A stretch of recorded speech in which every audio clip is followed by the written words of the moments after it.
The Chunin exam finals had arrived, and the audience thundered with excitement, thrilled to witness the most promising genin of their village put their skills on display. The energy grew even louder when the match before them featured Uzumaki Naruto clashing against Hyuga Neji in a fierce duel. At this point in the fight, Neji had landed a devastating strike, leaving the blonde who the villagers despised badly injured. To the crowd, it seemed that the branch member of the Hyuga clan had secured the victory he arrogantly claimed fate had destined to be his. Neji believed fate ruled all, deciding who triumphed and who fell.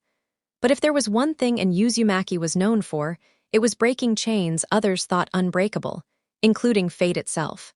You were destined to fall from the very start, Uzumaki. Fate already chose me as the winner, and you as the failure, just like in our academy days, Neji declared coldly as Naruto coughed up blood, trying to push himself back onto his feet. You bastard, you call me a loser, but at least I didn't try to kill Hinata because of something that wasn't even her fault. Naruto shot back, right before Neji rushed in and smashed his boot across Naruto's face. It was her fault, she was weak, Neji barked, only to see Naruto wipe the blood from his mouth and grin defiantly. Idiot, she was just a little girl. Her attacker was a jounin from Kumo. What chance could she have had? How dare you justify that? Naruto shouted, glaring at Neji, who scowled even deeper and unleashed his gentle fist. The strike landed exactly where he had once aimed at Hinata's heart during their earlier fight. Because fate allows it. Unlike you, I don't delude myself into thinking freedom or choice exists, Neji said coldly, watching Naruto grimace in pain, only for the blonde to grin again. Then he laughed. Then let me break fate itself in front of you. Shatter, Kyoka Suijutsu, Naruto declared, and his body suddenly fractured into shards of glass, leaving Neji and the spectators stunned. What? What kind of technique was that? Neji gasped, before his eyes widened in agony as a sword pierced through his back and jutted out of his stomach. Pitiful fool! Fate has no authority over me. Fate itself is a lie, an illusion forced onto us by those older than us, the same way they tried to chain me. But I refuse to be shackled by illusions, came Naruto's deep, unfamiliar voice from behind. The change wasn't only in his tone. Naruto himself looked completely different. Gone was the loud-mouthed, orange-wearing, spiky-haired boy with blue eyes and foolish dreams of Hokage. The figure standing behind Neji wore black shinobi gear beneath a white trench coat, his hair tied back except for a lone golden strand, his face sharper and smoother than before. Even his whisker marks had deepened, making him almost unrecognizable. How? You shouldn't even, Neji wheezed, before collapsing to his knees as the blade was pulled from his back. Shouldn't what? Wield a blade. No more than you think. Everything you've seen of me until now has been nothing but illusion. A mask I've worn over the eyes of this village since the age of 8, Naruto said, his mind drifting back to where it had all started, inside the Hokage's office. The day he found the forbidden scroll of sealing. Flashback 4 years earlier, Naruto had been waiting for the Hokage to return, growing restless as always. With nothing else to do, he plopped into the third Hokage's chair, then began looking curiously around the office. For years, he had felt something strange calling to him, though never clearly enough to identify. Yet now, alone in this room, that pull grew far stronger, especially from behind the portraits of the previous Hokages. Investigating further, he discovered a hidden safe concealed behind the fourth's picture. Being in Uzumaki, he picked the lock and pulled out a massive scroll, marked boldly with the kanji for forbidden. Unrolling it on the desk, Naruto's eyes widened at the wealth of forbidden jutsu and powerful techniques inscribed within. This scroll was a treasure trove capable of reshaping nations, yet now it rested in the hands of an 8-year-old Jinchuriki. What's this? Naruto muttered, spotting a spiral-marked seal that seemed to call to him. When he touched it, the seal flared open, revealing a sheathed sword alongside a letter wrapped in a similar seal. He broke the paper seal, and the letter unfolded before his eyes. Dear Naruto, if you're reading this, then you've uncovered my most valuable secret. Years ago, I stumbled upon this blade when it fell from the heavens, carving a crater upon impact. When I held it, I learned what it truly was, a Zanpakuto, the weapon of a Shinigami, a death god. This sword speaks to its wielder, and only by knowing its name can one awaken its true strength. I failed to unlock that name, though I came close during the time I was carrying you. Looking back, I believe that was because the sword's true master was you. My son, I am sorry for the burden forced onto you. Neither your father nor I wished for you to become the Kyubai's vessel. With my last breath, I hoped the Hokage would tell you of your heritage, of our Uzumaki clan and its lost homeland, but I fear he has not. I suspect the man we trusted has his own designs for you, and that Konoha will never truly place your well-being above its interests. But know this, I too once bore the Kyuubi. Our clan has long carried heavy chains, yet our strength has always come from breaking them. Use this Zanpakuto to carve your own path, no matter what destiny others try to force upon you. With love, Uzumaki Kushina Naruto had read and reread the letter, his world shattering with each line. The truth about his parents, the sword, and the lies of the Hokage left him shaken. When he touched the blade's hilt, it glowed, and darkness swallowed him whole. End flashback. Naruto smirked at the memory. The Zanpakuto had chosen him, revealing itself as Kyoka Suijutsu. In its illusions, he met its previous wielder, Sosuke Aizan, a traitor Shinigami captain who nearly toppled the Soul Society itself. Even in defeat, Aizen had planned ahead, casting the blade into another dimension until Naruto eventually found it. Do you understand now, Hyuga Neji? Everything you fought was nothing but illusion. Illusion of what this village wanted me to be. Illusion of the fool they expected. I gave them exactly what they thought they saw. After mastering Kyoka Suijutsu, I raided the Forbidden Scroll again and learned the Shadow Clone Jutsu. With both, I deceived everyone while quietly preparing for this moment, Naruto explained, glancing up at the third Hokage, who stared at him in shock and dread. Impossible, I would have noticed, remembered if he had ever used such a weapon on me. Hiruzen thought, horrified. Such power, it should belong to me. Perhaps I can lure the Kyuubi brat to my side once I burn Konoha to ashes, Orochimaru mused behind the mask of the Kazekage. You want to know the real reason I defeated you, Neji? It wasn't superior technique. It wasn't even because of my Zanpakuto's strength.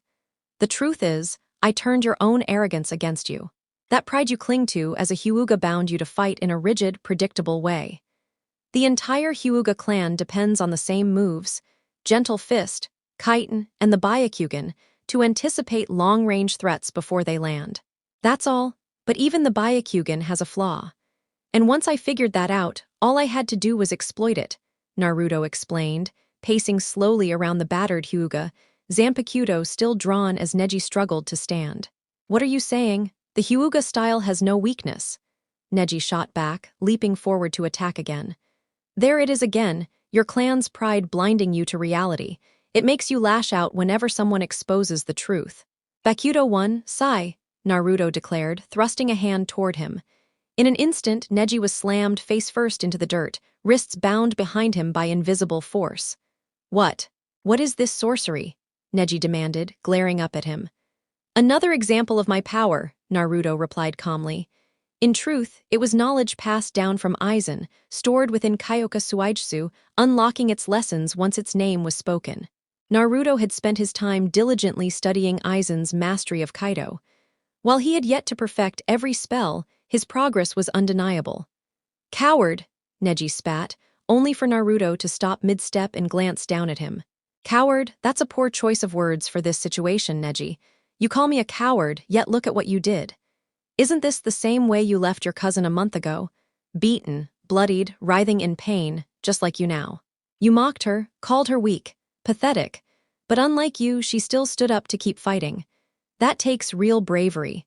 That strength your so-called fate will never grant you when the odds aren't stacked in your favor, Naruto said coldly before turning toward the proctor. The winner, Uzumaki Naruto, Genma announced, still reeling along with the entire crowd at the unbelievable sight before them. That was insane, Ino gasped, watching Naruto walk confidently back toward the stands, his blade sliding smoothly into its sheath while medics carried Neji away. The Naruto we knew was just a mask, Sakura whispered in disbelief at this new version of him. No way, Naruto is supposed to be weak, obnoxious, and irritating. That can't be him, Ino protested, echoing the shock of the other rookies. Troublesome. Just when you think you figured him out, he pulls something like this and throws the whole village into chaos, Shikamaru muttered, glancing toward Naruto. That's me, Shikamaru, Naruto replied with a deceptively simple smile, one that carried a predatory edge, sending chills through everyone nearby. Yeah, well, cut it back a little before you give me a heart attack, Shikamaru sighed, while Naruto chuckled. No guarantees, Naruto answered with that same sharp grin. Will Uchiha Sasuke and Sabaku no Gaara come down to the arena? Genma called. Gaara appeared instantly, his bloodlust awakened by the earlier fight, but Sasuke was nowhere to be seen. Where is my prey? Gaara demanded, eyes twitching in agitation. Hokage-sama, the Uchiha hasn't arrived. What are your orders? A nearby Jonin asked. Simple, he's late, he should be disqualified, Naruto interrupted, appearing suddenly behind the guard, startling nearly everyone in the cage's booth. Naruto, why are you here? The third Hokage asked, unsettled by the boy's ominous presence. What? I can't greet my favorite person in the village, Naruto said with a grin that was anything but kind, making the old man shift uneasily. That's not the point, but this transformation of yours, it worries me. I'm concerned about your well-being, Hiruzen said, though Naruto's narrowed eyes silenced him. Really? Were you concerned about me back when I was a child being beaten by villagers? Or when shinobi you personally assigned to guard me turned out to be the ones attacking me? Where was your concern then? Why were they never punished? Naruto pressed, making the Hokage sweat as the Kazekage looked on with interest. And Naruto, perhaps this isn't the right place to discuss such matters, Hiruzen stammered. Of course. Later then, Hokage-sama. Until that time, let the exams continue, Naruto said before vanishing with such speed that even Hiruzen couldn't follow. That movement, it was beyond human, the Hokage thought, looking up to find Naruto calmly standing with the other competitors as if he had never left. Hokage-sama, maybe Sasuke's match with my son should be delayed until he arrives, the disguised Kazekage suggested. No, favoritism would set a bad precedent. Every other contender arrived on time except the Uchiha, Hiruzen replied, though the Kazekage pushed further. But surely you won't deprive both villages of this anticipated fight? My son's excitement and the crowd's expectations must be considered, the Kazekage pressed, while Naruto silently watched with calculating eyes. Very well. Sasuke's match will be held last, the Hokage finally conceded, ordering Genma to relay it. If the Uchiha can't even arrive on time, he isn't worthy of my strength. He's nothing but disgrace, Gaara muttered, returning to the box. He has no idea the invasion force beyond the walls is already gone. I erased them all myself, Naruto thought with a cold smirk. Will Sabaku no Temari and Nara Shikamaru come down now? Genma announced. Temari jumped down with her fan, while Shikamaru groaned. Great. Another troublesome girl fight.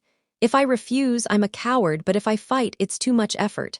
Maybe I should just quit like that Suna guy, Shikamaru muttered, raising his hand to forfeit, only to be shoved off the railing by Naruto. Not happening, Shikamaru. These people want a show. I don't care about them, but I'm bored. So fight for my entertainment, Naruto said with a smirk. Damn blondes and their troublesome antics, Shikamaru thought bitterly as he dusted himself off and trudged to the arena. Ready to lose? Temari taunted, fan in hand. Not really. Winning's too much of a hassle anyway, Shikamaru replied lazily, irritating Temari even more. Oh, you're dead, she growled, recalling the same tone her mother used with her father before unleashing devastating wind attacks, forcing Shikamaru to flee. Don't worry, son. Every man takes a beating once in a while, Shikaku mumbled, only to be caught by his wife's sweet but dangerous smile.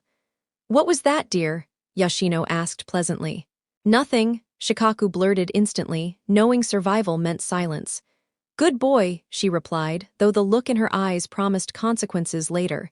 Time to finish this, Temari shouted, unleashing another attack. I quit, Shikamaru declared mid-dodge. Winner, Sabaku no Temari, Genma announced, though Temari seemed more infuriated than pleased. Coward, take your loss like a man, she yelled, charging at him with her fan. Shikamaru ran circles around the arena, desperately avoiding her blows. Aren't they just adorable, Shika-kun? Yoshino teased. She's exactly like you, except instead of a fan, you chased me with a frying pan all over the village, Shikaku muttered nervously before his wife's grip tightened. And I had my reasons. Besides, I made an honest man out of you, Yoshino said with a dangerous glint. True now, mind loosening your grip, dear? Shikaku asked meekly, knowing full well payback was inevitable. We'll discuss it later, sweetheart, Yashino said sweetly, her tone promising doom, while Shikaku prayed for a mission far away, even if his comparison was accurate when measured against Sabaku no Temari. That's enough. You can beat him later, said Naruto as he appeared between them, halting Temari's strike with nothing more than a finger, while Shikamaru ducked behind him. Fine, don't think you're safe, Nara. Your butt is mine, and I'll carve my name into it when the time comes, Temari spat with a murderous glare. Appreciate it, Naruto. Maybe now you'll believe me when I say women are terrifying and a pain, Shikamaru muttered with a relieved sigh. I heard that, Temari and Yashino shouted at the same time. Troublesome, groaned Shikamaru, echoed by Shikaku, only for the older man to yelp when Yashino's frying pan smacked the back of his head. Next round is Uchiha Sasuke versus Sabaku no Gaara. Both contestants to the arena floor, Genma announced, Gaara appearing instantly while Sasuke was nowhere to be seen. Looks like Sasuke isn't showing. Disqualify him, said Naruto, noticing Gaara silently nod in agreement. It's not for me, you, or Gaara to decide. The Hokage makes that call, replied Genma, making Naruto scoff. The old fool is spineless, less backbone than a snake, Naruto said casually, earning Genma's glare. Careful, brat, he's still your Hokage, Genma warned, but Naruto only scoffed again. Hardly. The man's a liar, a coward, and unworthy of the seat he clings to, Naruto said coldly, making Genma frown harder. Return to the waiting box, Genin, Genma ordered, but Naruto only smirked. Of course. Good luck, Gaara, he said before vanishing. Up in the cage booth, the Sandaime let out a heavy sigh as the crowd grew restless with Sasuke's absence. The daimyos and potential clients were growing irritated, booing loudly at Konoha for wasting time. Hokage-sama, we can't wait any longer, one of the jounin pressed, making the elder sigh. There's no choice. Disqualify him, the Hokage ordered. Even Orochimaru disguised as the Kazekage knew asking for delay was pointless. Uchiha Sasuke is disqualified. Winner, Sabaku no Gaara, Genma declared, the Leaf citizens booing the outcome. Idiots! They scorn him now, but if they need saving and he arrives late, they'll sing a different tune, Naruto muttered in the fighter's box as Gaara appeared, eyes burning. I want to fight, Gaara growled, bloodlust pouring out. Patience, Gaara, everything comes to those who wait, Naruto answered calmly, Gaara only snarling. Will, Genma began, but was cut off when Hadake, Kakashi, and Sasuke finally made their dramatic entrance. Are we late? Kakashi asked lazily. Yes. In fact, if you had shown up sooner, the Hokage wouldn't have had to declare Sasuke disqualified, humiliating the Leaf in front of its clients. Genma shot back, making Kakashi blink and Sasuke scowl. But what about Sasuke's fight with Gaara? Kakashi asked, not expecting this, believing the Hokage would bend the rules. It ended already. Gaara won by default. The Hokage postponed once, but the crowd and daimyos grew impatient, Genma explained, seeing Sasuke's scowl twist into a smirk. Doesn't matter, I'm here now. That loser probably lost to Neji anyway, Sasuke said smugly, Kakashi smirking behind his mask. Wrong. Naruto won and shocked everyone with strange abilities, Genma corrected, Sasuke's frown deepening while Kakashi assumed it was the Kyuubi's power. Don't give him too much credit, Genma. The power isn't his anyway, Kakashi remarked, Sasuke raising an eyebrow. You'd be surprised, Kakashi. What Naruto used wasn't what you think, and he won without it, Genma said, but Kakashi dismissed it with a wave. If you say so, Kakashi muttered, nose back in his book. And me, I came to fight in the finals, Sasuke demanded, Genma's frown deepening. Not happening. The Hokage already ruled you're out, Genma replied, Sasuke's anger boiling. He can't, I need this to prove myself. Itachi was already beyond this rank at my age, Sasuke shouted, Genma shaking his head. Not today, go sit down. Your teammate's up next, Genma said before Naruto appeared instantly. You heard him, Uchiha. Watch from the stands, Naruto said with a smile as Sasuke sneered. What's with this new look, loser? Trying to act like Hokage. Think you're the fourth, ha. Step aside, this is my match, Sasuke barked, but then the entire arena trembled under an unseen pressure. Sasuke collapsed to his knees along with the jounin nearby, while Naruto stood over him, expression blank. Foolish child. You lack both the right and the strength to order me, Naruto said, as Sasuke struggled to breathe beneath the crushing force. Just another lesson Kyoka Suijutsu had drilled into him, the same Aizen once mastered. Naruto released the pressure, watching Temari hesitate before forfeiting her match against him. That's how Gaara ended up in the arena once again, grinning, ignoring Sasuke's weak attempts to stand. You were right, Uzumaki Naruto. Patience pays. At last I get to face someone strong. You, Gaara declared, bloodlust flaring. No, you won't. I'm your opponent, not this fool, Naruto said before backhanding Sasuke in the stomach, sending him to his knees, vomiting. Leave before I do worse, Sasuke, Naruto warned, ignoring Kakashi's disapproving look until the Jounin carried his student away. Then he turned back to Gaara. Such arrogance, you shame your village, Gaara said, Naruto only smirking. This isn't my village anymore, Naruto replied, Gaara raising a brow. So you'd betray them, Gaara asked. You can't betray those who betrayed you first, Naruto shot back, making Gaara smirk. True, something we share, Gaara said, the crowd stiffening at their words, realizing the two outcasts could turn on them at any moment. Yes, a pattern we see often. The Mist lost their clans to civil war. Konoha lost its strength to pride and arrogance, believing themselves untouchable when really they're sheep ready for slaughter, Naruto laughed, making the stands shiver. You're far different than a month ago, Uzumaki Naruto. You surprise me, Gaara said, Naruto's smirk widening. And I'll surprise you again, Naruto said, shifting slightly, both knowing the fight was about to begin. Ready. Begin, Genma shouted, leaping back to give them space. Gaara's sand shot at Naruto, but the blonde vanished, reappearing 10 feet away, Zanpakuto still sheathed. His grin stayed fixed as Gaara commanded more sand, but Naruto slipped away again, further frustrating him. His speed, unreal. Faster than I ever could be, thought Rock Lee, arriving with Guy, both impressed that the boy nobody thought would last was now facing Suna's strongest genin. Stand still, Gaara shouted, but his sand lagged behind just like against Lee. Naruto wasn't even breaking a sweat. And fall to your sand? No thanks. Bakudo 61. Ryukyukaro, Naruto declared, pointing as 6 beams of light bound Gaara, locking both him and his sand in place. This can't be, Gaara strained, unable to move. Like the Uchiha, you've grown arrogant, thinking yourself untouchable, Naruto said as Gaara's eyes widened in fear. What is this technique? Orochimaru thought, nearly salivating at the prospect of claiming Naruto as his vessel. I'm sorry, Gaara, Hado 4, Byakurai, Naruto said, appearing before him and firing a bolt of lightning into his shoulder. Gaara screamed in agony the first time in years. The Suna siblings froze, horror in their eyes. To them, Gaara being hurt was unthinkable. Rock Lee had come close in the prelims, but Naruto, someone everyone dismissed, just shattered the illusion of Gaara's invincibility in front of the entire arena.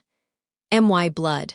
That's my blood, Gaara shouted in shock, staring at the wound leaking crimson from his body before shifting his gaze toward Naruto, his face twisted with disbelief and a storm of emotions. Yes, it is, and this is where it ends. Forgive me, Gaara, Naruto replied calmly, raising a finger toward the redhead's forehead and pressing it against the kanji etched there for love. But before Naruto could deliver the final blow, a sudden blast echoed from the cage booth above, and white feathers drifted through the sky, clear evidence of a genjutsu spreading. Naruto instantly dispelled it with ease, released Gaara from his light prison, and turned his attention to the true threat. He needed to confront the Hokage. In an instant, Naruto vanished from the arena floor, reappearing atop the roof where the Hokage was locked in battle with his former apprentice. Within seconds, a purple barrier rose, sealing the area as Orochimaru's 4 subordinates formed an impenetrable cage. Clearly, this scheme had been years in the making, orchestrated with insider knowledge. Well, Sarutobi. Seems we've acquired an unexpected guest, Orochimaru sneered, delighted at the thought of Naruto siding with him against both the Hokage and the Leaf. Naruto, you must get out of here, the old Hokage urged, but the blonde only smirked and shifted his sharp gaze toward Orochimaru. So we finally meet without masks or disguises, Orochimaru, Naruto remarked, watching the Sanin's smirk widen. Indeed, the last time we crossed paths, you were tossed aside like nothing in the forest of death, Orochimaru taunted, only for Naruto to chuckle. Please. What you faced back then was nothing more than a trick. A clone infused with the Nine Tails chakra, wrapped in illusion, meant to keep you busy while I moved unseen, Naruto replied, causing Orochimaru's grin to falter and the Hokage's concern to deepen. So you can harness the fox. Impressive. My spies reported you as a failure, barely able to contain the Kyuubi's fury when enraged, Orochimaru said, but Naruto only laughed louder. Reports, lies. Everything you've been told about me is a facade, Naruto said coldly, glancing briefly at the Hokage, who winced, while Orochimaru cackled. It seems I wasn't the only one deceived. Oh, sensei, can't you feel the bitterness he holds toward you? Orochimaru teased, his tone laced with cruel delight. Naruto, whatever you may feel, the leaf is your home. It is not your enemy, the Hokage urged, only for Naruto to scoff and turn back to Orochimaru. Home, don't exaggerate. I don't stand with Konoha nor with Orochimaru. I stand with myself, Naruto declared, making both men frown. Shame. I was hoping to twist him against the Hokage, Orochimaru thought, narrowing his eyes as Naruto drew his blade, his presence radiating danger. Before we begin, Orochimaru, I'd like to know, who among Konoha betrayed us to you? Who fed you patrol routes in our defenses? Naruto asked, his eyes sharp. The Hokage stiffened, realizing this infiltration couldn't have happened without high-level treachery. As if I'd expose my ally, Orochimaru hissed, but Naruto chuckled. No. Then at least you're smart enough to keep one secret, Naruto smirked, earning a growl from the Sannin. Enough, this ends now. Summoning Edo Tensei, Orochimaru shouted, slamming his hands down as 3 coffins rose from the ground. The Hokage desperately tried to stop them. Bakudo 4, Heinawa, Naruto intoned, not at Orochimaru, but binding the Hokage instead, giving him a chilling look that demanded he let the coffins rise, all 3 of them. The lids crashed open, revealing the forms of the previous Hokage. But as the bodies solidified, they suddenly crumbled, mere training dummies used at the academy for advanced ANBU exercises. Both Orochimaru and the Hokage were stunned. What? Impossible. I prepared the real bodies myself. Orochimaru yelled, glaring at Naruto, who released the Hokage and refocused on his foe. I told you before, everything you know of me is smoke and mirrors. While you plotted Konoha's destruction, I was laying the counter, Naruto said, recalling what he had done earlier. Flashback Konoha Hospital, disguised as a doctor using his blade's illusion, Naruto charmed a nurse into letting him check on the 2 sound shinobi. Inside, he found Kin unconscious and Zaku awake. A doctor who wants to help us. That's a damn miracle, Zaku mocked, but the doctor only smiled faintly before vanishing and reappearing with a blade. Not here to heal. Here to kill, Naruto whispered, plunging the sword through Zaku's chest before erasing the body without a trace. A clone took his place, disguised, while Naruto's blade masked the illusion.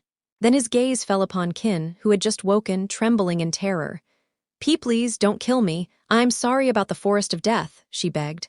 I know you are. But like your master, I require your role only in death, Naruto said coldly, stepping forward. I'll run away, I'll never return, she cried desperately. You're right about one thing, you'll never return, Naruto murmured before silencing her with a swift strike. He slipped out through the window unnoticed. End flashback later, when Orochimaru's men retrieved the supposed bodies, Naruto's clones swapped them with the training dummies. Orochimaru had been fooled from the very start. You insolent pest, Orochimaru spat. That's rich coming from a snake terrified of death, Naruto replied mockingly. Damn you brat, Orochimaru roared, drawing the Kusanagi blade glowing with menace. I've heard worse, Naruto said casually, while the Hokage frowned. This is no time for games, Naruto. Orochimaru's army is tearing through the village, the Hokage warned. They're already gone. Both invading forces are finished, Naruto answered flatly, shocking them both. Impossible, Orochimaru shouted. Both, the Hokage repeated in confusion as Naruto chuckled. Suna sided with Orochimaru, hoping to cripple the leaf and reclaim lost glory after our alliance drained them dry. Hokage-sama, wasn't it your negotiations that pushed them to desperation? Naruto asked, making the old man grimace. Orochimaru laughed cruelly. Even your sensei admits it. Konoha made itself a target, ripe for carving apart. Enma was summoned, transforming into a massive staff in the Hawkage's grip. You'd have done the same in my place, the Hawkage growled. True, Orochimaru admitted. But unlike you, I'd have kept my allies in check. Tell me, Sensei, how did you not foresee Suna's betrayal? Or this boy, ready to strike us both down here and now? Naruto only smirked wider as the Hawkage scowled, tension between all three reaching its peak. Naruto wouldn't do that. I've always been like a grandfather to him, declared the Sandaime, while Naruto let out a cold scoff. A grandfather doesn't hide the truth, old man. Yet you did, ignoring my mother's wishes. You concealed my existence from my godparents, but at the same time made sure everyone knew I was a Jinchuriki. That choice condemned me to be despised by the entire village. Tell me, as the one who calls himself my grandfather, why would you do such a thing? Naruto said sharply, turning to glare at the aging Hawkage. Naruto, you must see, it was never so simple. Leaders are forced to make decisions that cause pain but serve the greater good, replied the Sandaime, though the boy's eyes burned with a lifeless chill. There was nothing good in what you did. Your choice turned me into the vessel for the hatred of the village. If you had kept that secret, I could have lived without being everyone's scapegoat, Naruto shot back, watching the Sandaime's face harden. It was necessary, Naruto. The villagers couldn't let their anger eat them alive. They needed somewhere to direct it. The Hawkage insisted, but the boy's face darkened with fury. That's your excuse. You sacrificed me just to make things easier for them. You might still be respected by these fools, but we both know that your glory days are long gone. Now you're nothing but a weak, senile coward, Naruto sneered, only to suddenly feel a blade pierce through his back. Looking down, he recognized the Kusanagi, held by Orochimaru. You should know better than to drop your guard against a snake, little boy, Orochimaru hissed, but Naruto tilted his head slightly to glance at him. Shatter. Kyoka Suijutsu, Naruto whispered. His body fragmented like broken glass, revealing the real him behind Orochimaru, his Zanpakuto piercing straight through the snake Sannin's skull. Orochimaru-sama, his four subordinates shouted in shock. When you strike at a serpent, the head must be destroyed. That's the surest way to end it, Naruto said coldly, pulling his weapon free as Orochimaru's corpse collapsed. Retreat, yelled the red-haired girl as the barrier vanished, and the sound four fled before ANBU could give chase. And now, it's your turn, old man, Naruto said icily, turning back toward the Hawkage, only to find himself surrounded by ANBU with weapons drawn. Traitorous demon, snarled their captain, wearing a bird mask. Says the shinobi who refuses to honor the Yondaime's dying wish, that I be treated as a hero for containing the Kyuubi, Naruto retorted, making the captain tremble with rage. How dare you even speak of the Yondaime? The captain barked, lunging forward with his squad. Stop, don't, the Sandaime commanded, but they ignored him. Naruto merely smirked. Hado 58. Tenrin, Naruto cried, spinning his arm to unleash a roaring tornado that sent the ANBU flying. Even the Hawkage had to struggle to keep his footing. Naruto, I know you hate me, but believe me, every choice I made was for Konoha's future. I never took joy in your suffering, the Sandaime said heavily. Bakudo 63, Sajo Sabaku, Naruto invoked, golden ropes instantly binding the Hawkage. Enma was forced free, reverting to his animal form. Release Sarutobi, you insolent brat, Enma roared, only to be run through by Naruto's blade and sent back gravely injured to the summoning realm. Now, old man, you and I are going to have a little talk, Naruto growled, gripping the Hawkage by the throat and squeezing. Naruto, let go of sensei. Jiraiya appeared, tense and uneasy at what his eyes beheld. Why should I? He stole my life from me. Did you know he lied to you and Tsunade? You two were supposed to raise me after my parents' deaths, Naruto snapped. I knew. It wasn't hard to realize after a few months that sensei had deceived us, Jiraiya admitted, making Naruto's eyes narrow. And you didn't fight him over it. Why? Naruto demanded. Because he was right, I couldn't raise you. My spy network, the safety of the village, it all rested on my shoulders, Jiraiya said, though Naruto's grip didn't ease. And my godmother, why not tell her the truth? Naruto pressed coldly. What? Jiraiya's face drained of color as Naruto suddenly stabbed the Hawkage in the stomach with his Zanpakuto. This isn't fatal yet, but it will be if you lie to me again, Naruto threatened. Fine, fine, he made me swear not to tell Tsunade. He said she would take you away, and then you'd give her loyalty instead of the village. He wanted you bound to Konoha through pain, Jiraiya confessed desperately. Naruto's glare grew harsher, then shifted to the Hokage. Die, old man, Hado 4.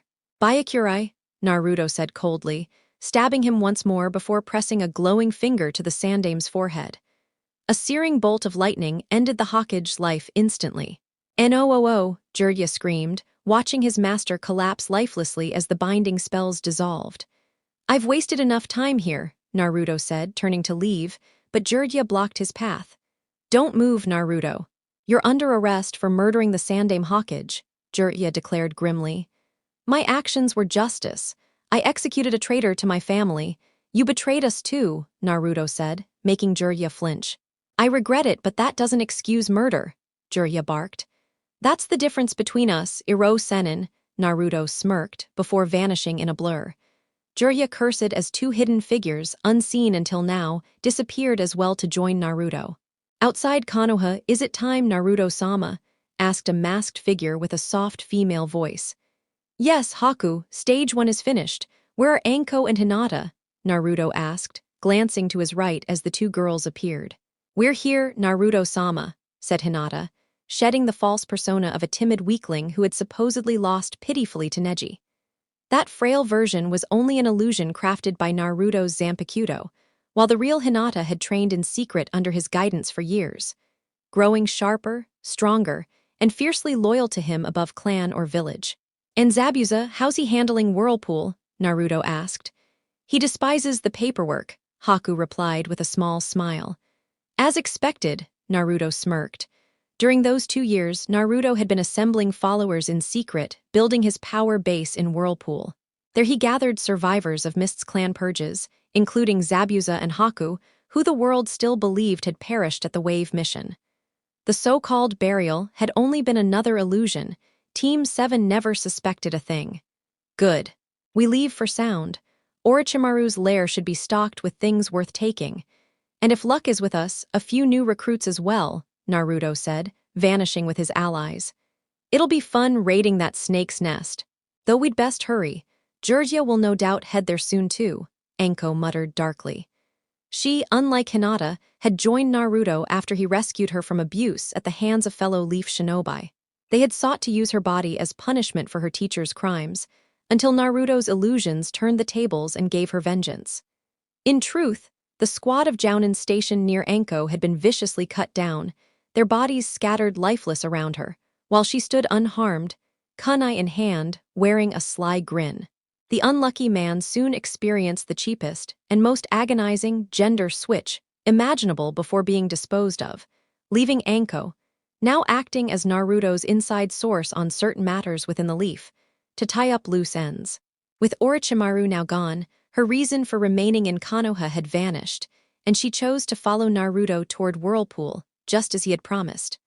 "Oh, by the way, Anko, I grabbed this from Orochimaru. He won't be needing it anymore. I figured it should belong to you," Naruto said, tossing Kusanagi casually underhand.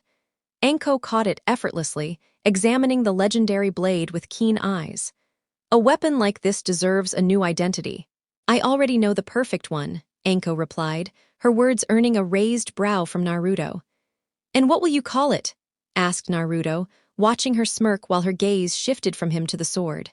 "This blade shall be known as Shinso," Anko declared, with Naruto giving a nod of approval before their group moved on swiftly. 4 years ago, at 8 years old, Naruto found himself standing in a place drenched in darkness, damp walls, endless pipes, and the foul stench of sewage. One moment he had been in the Hokage's office, and the next he was dropped into this miserable sewer-like void.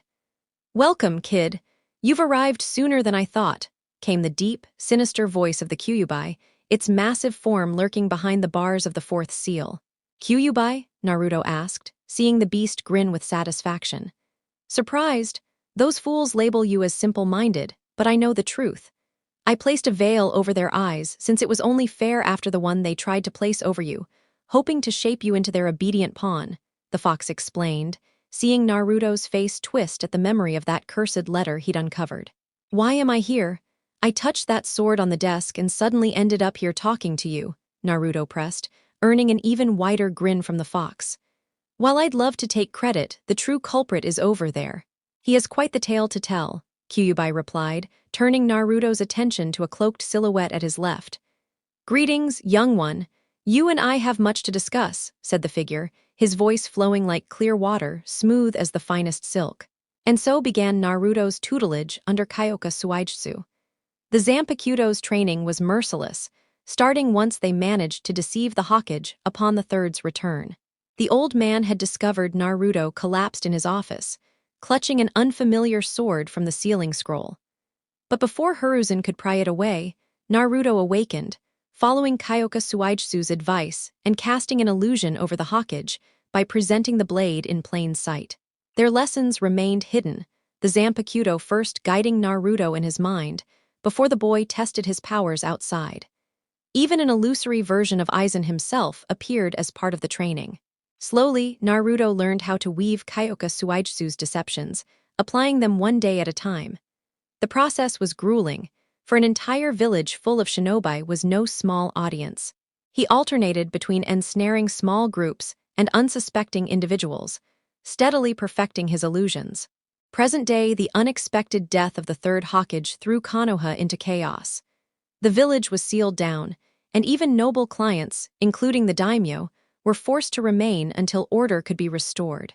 The fired daimyo temporarily appointed Jiraiya of the Sannin as Hokage, who immediately convened a meeting with the councils, clan leaders, and the daimyo himself. I'll be direct, the Sandaime has been slain. And the shocking truth it wasn't Orochimaru. The one responsible was Uzumaki Naruto, Jiraiya announced, sparking an uproar of shouting, accusations, and divided arguments. That demon brat, someone yelled. He should have been executed after the sealing, another barked. Enough, Jiraiya roared, silencing the room.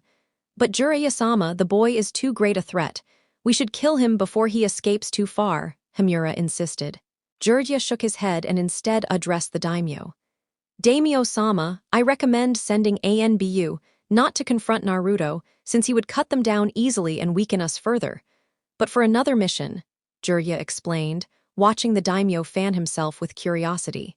And who would they pursue if not the boy? The daimyo asked. Senju Tsunade, she alone is fit to wear the Hokage's mantle. It's her birthright, Jiraiya replied, earning the daimyo's consideration. And should that succeed, what then? The daimyo pressed, his tone grave. Then I will personally track, fight, and if need be end Uzumaki Naruto, Jiraiya vowed, his declaration pleasing many in the chamber. If I may take the floor, Shibai spoke, raising a hand. The daimyo gave him a nod. Yes, Aburame-san, the lord said, focusing on him. My son has reported through his insects that his teammate, Hyuga Hinata, is missing, Shibai revealed, causing Hayashi to pale. How could you know this? Hayashi demanded, narrowing his gaze. One of my son's insects observed her vanish, her body cracked like glass, dispersing into smoke, Shibai explained, earning widened eyes. A shadow clone Naruto must have taught it to her. That means Hinata has joined him, Jiraiya concluded, while Hayashi trembled in denial. No, impossible. Her devotion lies with Konoha and the Hyuga clan, Hayashi shouted, though fear gripped his chest at the thought of their Byakugan bloodline now in Uzumaki hands. No disrespect, Hayashi, but the girl is drawn to that boy. If they've been close for longer than we realized, then she's not the timid girl everyone believed, Tsume added, watching Hayashi grind his teeth. We must conduct a full census of our forces. Begin with ANBU, then Jonin, Chunin, down to the Genin teams and instructors, Jiraiya ordered, knowing they had to confirm who else might be missing. Once we have enough ANBU gathered, we'll dispatch a squad to locate Tsunade and convince her to become the next Hokage, Himura added, receiving nods of agreement. I approve of all these measures, save one. Naruto must not be executed should he be caught. Bring him to me alive. I want to speak to him personally, the daimyo stated firmly, shocking the entire room. But why daimyo-sama? Koharu asked, only for the man to scoff as he stood and turned to leave. You think I'm blind to this village's corruption? I have my own spies. You forget, the shinobi serve not just the Hokage, but me as well. I've heard enough to know this boy was denied the life he deserved. I know the truth of how Jinchuriki are treated, abused, feared, yet expected to stay loyal. I once thought those tales were cautionary lies my father told me. Now I see they were reality, and I was a fool to trust the late Sandaime with his well-being. I will hear Naruto's story from his own lips and learn why he chose to kill, the daimyo declared, leaving the chamber as protests rang behind him. Rice country, so this is the Sound Village, HMPH. Doesn't look impressive, Anko muttered, glancing around the seemingly small settlement. Appearances deceive. Hinata, use those eyes of yours, Naruto ordered. Hinata flushed slightly at his words, but activated her Byakugan, focusing downward. There's a vast underground base. Many sound nin are stationed below, several strong ones among them. But none seem aware of us yet, Hinata reported, meaning Kabuto and the Sound Four had not returned. Then that's where we head. Stay alert, Naruto commanded as they advanced. His mind wandered back to the night Mizuki tricked him into stealing the forbidden scroll months ago. Flashback: Mizuki stood over Uruka, pinning him to a tree. Naruto clutched the forbidden scroll, terror written across his face as Mizuki revealed the cruel truth. Don't you see? You are the Nine Tails itself, Mizuki laughed wickedly. Run, Naruto, Uruka shouted, but Mizuki cackled louder. Yes, run, let them chase you, brand you as the beast, and use this as their excuse to hunt you down, he mocked. But Naruto's expression shifted from fear to a confident smirk. Shatter, Kyoka Suijutsu, he declared. His body cracked into shards of glass, revealing the real Uruka unconscious but alive on the ground, while the true Naruto appeared behind Mizuki. What? Mizuki gasped, just before Naruto's blade severed his head. Pathetic fool, Naruto muttered coldly, sensing Leaf Shinobi approaching. Leaving behind a clone to maintain the illusion of his usual idiotic act, Naruto disappeared into the night. End flashback: Kabuto scowled as he stepped into the Sound Village, the Sound Four trailing behind him, their nerves screaming at them to turn back. Everything in the settlement looked perfectly ordinary, untouched and quiet, yet that very normalcy made them uneasy. The former right-hand man of Orochimaru could sense it in his gut. An intruder was definitely here, cloaked in secrecy, waiting for the right moment to strike. He considered sending the Sound Four ahead while he excused himself with some flimsy pretext, but he knew better. None of them were fools. If he ordered them down there blindly, they'd realize he was throwing them to the wolves. That wouldn't end well. I've got a bad feeling about this, muttered Kitamaro, his instincts gnawing at him. Same here, Jirobo admitted grimly. Ever since seeing that brat pull off whatever it was, I've been on edge. Feels like if I slip up, it's the end for me. What the hell are we even waiting for then? Snapped Tayuya, her patience gone. You want to sit around swapping ghost stories? Screw that. We should bail before everything goes to shit. Her fiery words had the others nodding, though Kabuto's sharp look told them his stance was the opposite. I'm the one giving orders, Tayuya-san. You refuse to obey. Kabuto let the threat hang, the weight of it pressing down as the four exchanged wary glances. There's no need for intimidation, Kabuto-san, a familiar voice cut in. From the shadows, Anko emerged, her smile venomous. They're right to be terrified. Their enemy isn't someone to take lightly. You, Kabuto hissed, surprised. Anko-san, if you're here, then that must mean the Kyuubi Jinchuriki is close by as well, hidden in the base below, isn't he? Oh, Naruto-sama's nearby, Anko replied smoothly. He's been waiting for you all. You're early, but he doesn't mind. Her smile widened, and the Sound Four tensed, searching the area nervously. If he's expecting us, then where is he? Kabuto demanded, his eyes narrowing. As I said, she smirked, he's around. He's here lurking, Kitamaro muttered, scanning the darkness for any trace of Naruto. You're guessing, Anko taunted, her grin wicked. Didn't my old sensei teach you better than that? Any chance I can switch sides? Jirobo asked nervously. Kabuto shot him a murderous glare, only held back because of the enemy right in front of them.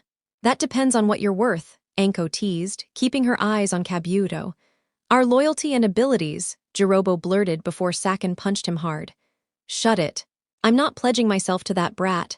Sakin barked, only to freeze as Anko's grin twisted darker. She drew the weapon Naruto had given her. Pierce, Shinso, she declared, thrusting forward. To their shock, the blade shot out unnaturally long, stabbing through Sakin's chest and pinning the tree behind him. Yukin, hidden within, died instantly as well. Sakin, Yukin, Kitamaro cried, horrified. Oh, two in one body. My mistake, Anko said mockingly, retracting the blade with that same cruel smile. You witch! Kabuto roared only for a chuckle to echo nearby. Amusing, isn't it, Anko-san? Naruto's voice came from the shadows. Kabuto pretending to care, when we both know he planned to use them as bait while slipping away. The Sound 4, now 3, stared at Kabuto with suspicion. I'll enjoy dissecting you, boy, Kabuto snarled, chakra scalpels forming as he prepared to strike. Doubtful Bakuto 4, Heinawa, Naruto incanted, a glowing rope lashing out from his hand and binding Kabuto tightly. Don't just stand there, kill him, Kabuto ordered, but the remaining trio froze, shifting away from him instead. Decide, Naruto commanded calmly. Him or me, choose wisely, the next heartbeat could be his last. Traitors, Kabuto spat, before his head was severed by Naruto's Zanpakuto in a single motion. Good. Since you're mine now, I expect absolute loyalty, Naruto warned, his gaze piercing. They nodded quickly. I've secured what we need, Naruto-sama, Hinata said, stepping out with a sealing scroll. Naruto's smile softened at her. Perfect, let's move. Oh, where are we even going? Teuya asked, her voice lower than usual. To meet my godmother, Senju Tsunade. I have patients in need of her expertise, Naruto replied, shocking everyone except Hinata. Tsunade's your godmother, Anko blinked, walking at his side. She doesn't know it yet, Naruto said with a sly smile. At his signal, Hinata activated the tags beneath the sound base. The underground compound erupted in flames behind them, but no one turned back. Konoha weeks later. I've got a lead on Naruto, Jiraiya told Kakashi at a bar where Kurenai, Asuma, and Guy sat discussing the fallout from the Chunin exams. Where? Kurenai asked quickly, her worry for Hinata gnawing at her. He's still within Fire Country, and from what my spies say, his path is crossing with Tsunade's. I think he's after her, Jiraiya revealed, making them grimace. Why Tsunade? Kurenai pressed. She's his godmother. The Sandaime lied to her the night of the Nine-Tails attack, told her Naruto died in the ceiling. It kept her from taking him away from the village, Jiraiya explained, the revelation shocking them. He wouldn't harm her, would he? Guy asked, uneasy. No, he knows she was deceived. More likely, he'll try to bring her to his side before we can, Jiraiya admitted grimly.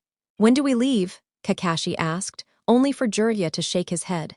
Not you. I need you here to train Sasuke and figure out how to counter Naruto's strange abilities, Jiraiya ordered. What about us? Hinata and Anko are with him. I can't leave them, Kurenai argued.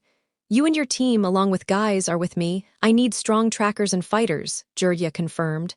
And my squad, Asuma pressed. No. They're not ready, Jiraiya shot him down. At least take Shikamaru. His mind could help against Naruto, Asuma suggested. Jiraiya considered, then nodded. Fine. Meet me at the north gate in an hour. With Naruto, so why Tsunade? Kidomaru asked. Aside from the godmother thing. As I said, 2 patients need her skill. Only she can save them, Naruto replied, eyes on the city ahead. Who? Jirobo asked. Kaguya Kimimaro and Tsuchikin, Naruto answered, stunning the group. Kimimaro, his sickness can't be cured, Kidomaru exclaimed.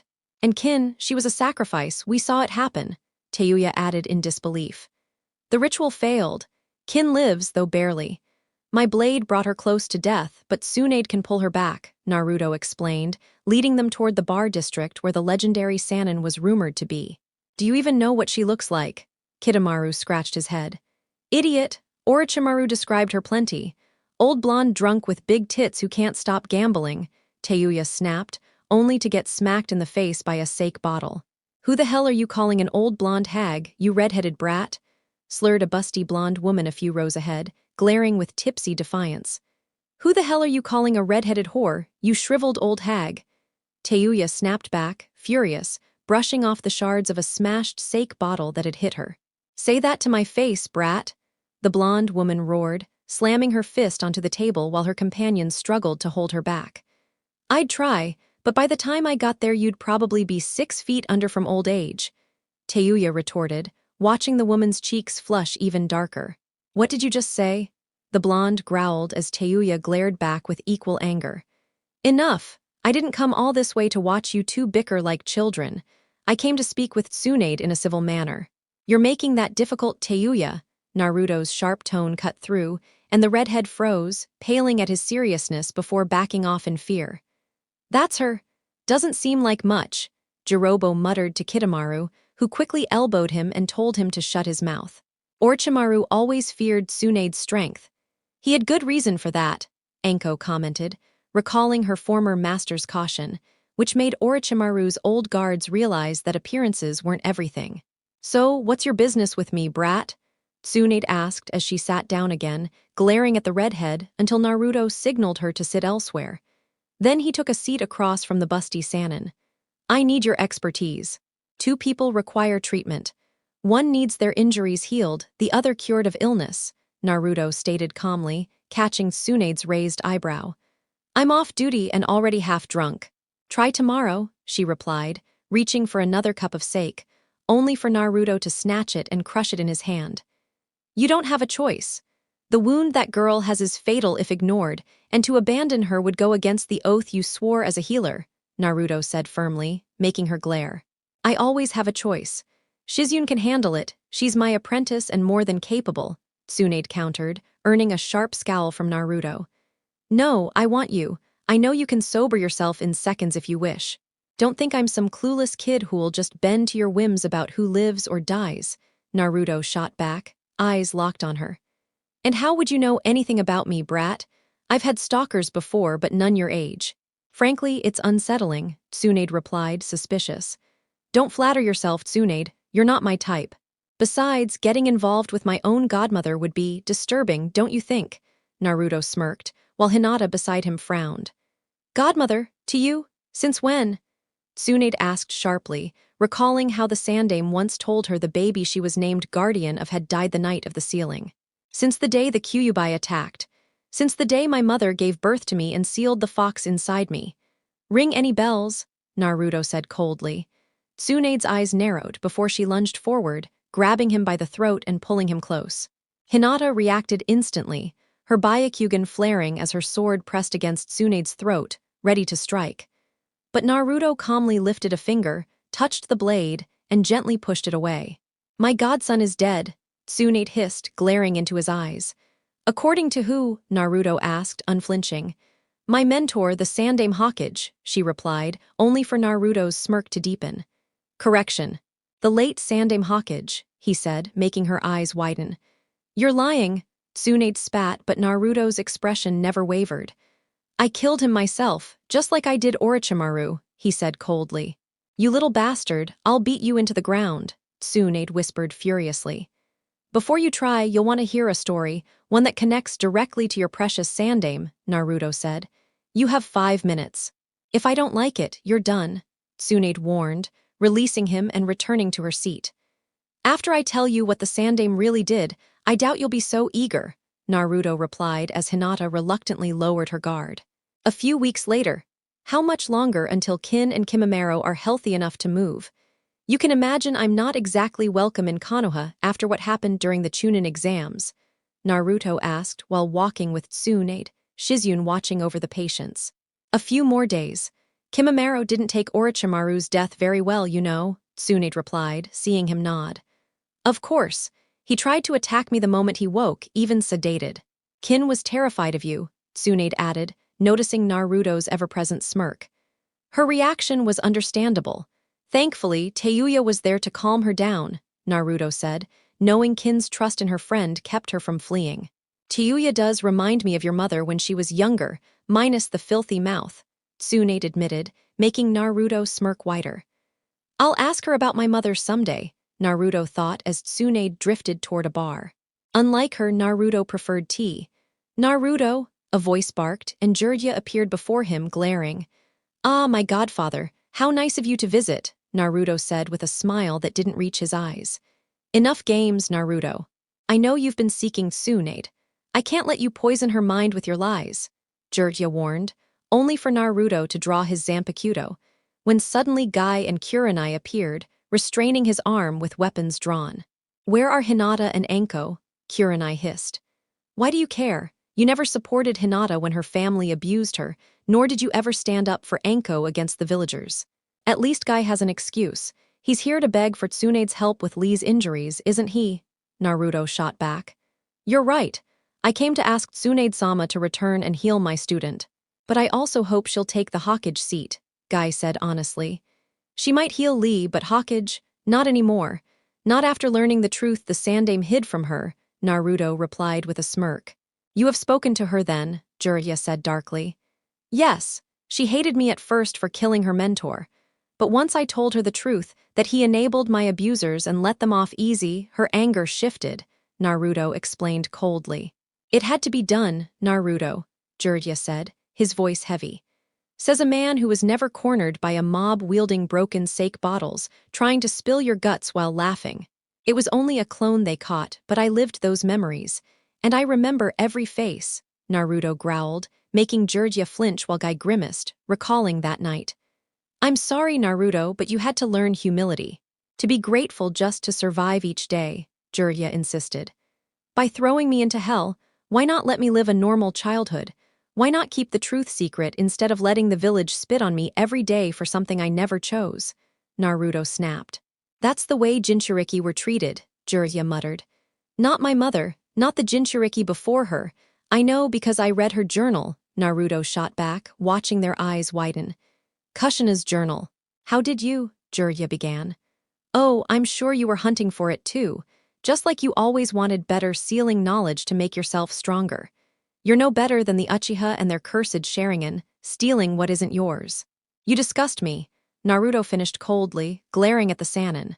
I wanted to learn Kushina's sealing methods, since they could have stabilized your seal and strengthened the Kyubai's prison, Jiraiya stated, while Naruto gave a mocking scoff.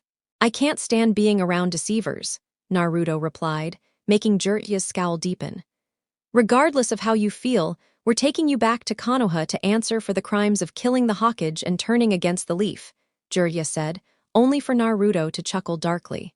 As if you actually had the strength to restrain me, Naruto said, while Jiraiya revealed multiple sealing tags from within his robes. Whether you're drawing on the fox's chakra or not, I'm not willing to gamble. If I have to suppress the Kyubai's energy for now, then Inoichi can enter your mind and wipe it clean, Jiraiya warned, seeing Naruto's amused smirk. And what about my godmother? When she takes the Hokage seat, I'll be directly under her command. Do you honestly believe she'll allow you to carry out every scheme rattling around in your skull? Naruto asked, watching Jiraiya shrug. I'll cross that bridge when it comes, Jiraiya muttered, moving to place the seals, only to be sent flying by Tsunade's fist slamming into his jaw. Her furious expression could have melted steel. Why not deal with me now, you two-faced pervert? Tsunade roared, glaring at the Jounin flanking Naruto. If you care about living, release me and step aside, Naruto said coldly, and both Jounin quickly obeyed. Now, old teammate, tell me why you hid the truth our sensei spun about my godson's death, and why you protected the lie instead of him, Tsunade demanded, stomping forward as Jiraiya scrambled up to face her. It was for the sake of the village. You think Naruto's the only Jinchuriki who endured torment from his own people. Suna did the same, Iwa with their hosts, even Taki with the beast your grandfather gave them, Jiraiya retorted, before Tsunade grabbed him by the collar. And Kushina, my grandmother, they were never treated as expendable weapons. Naruto could have had a life like that, and I could have been there to protect it. Tsunade snapped, only for Jiraiya to shake his head. It wasn't your decision. The Hokage ordered it.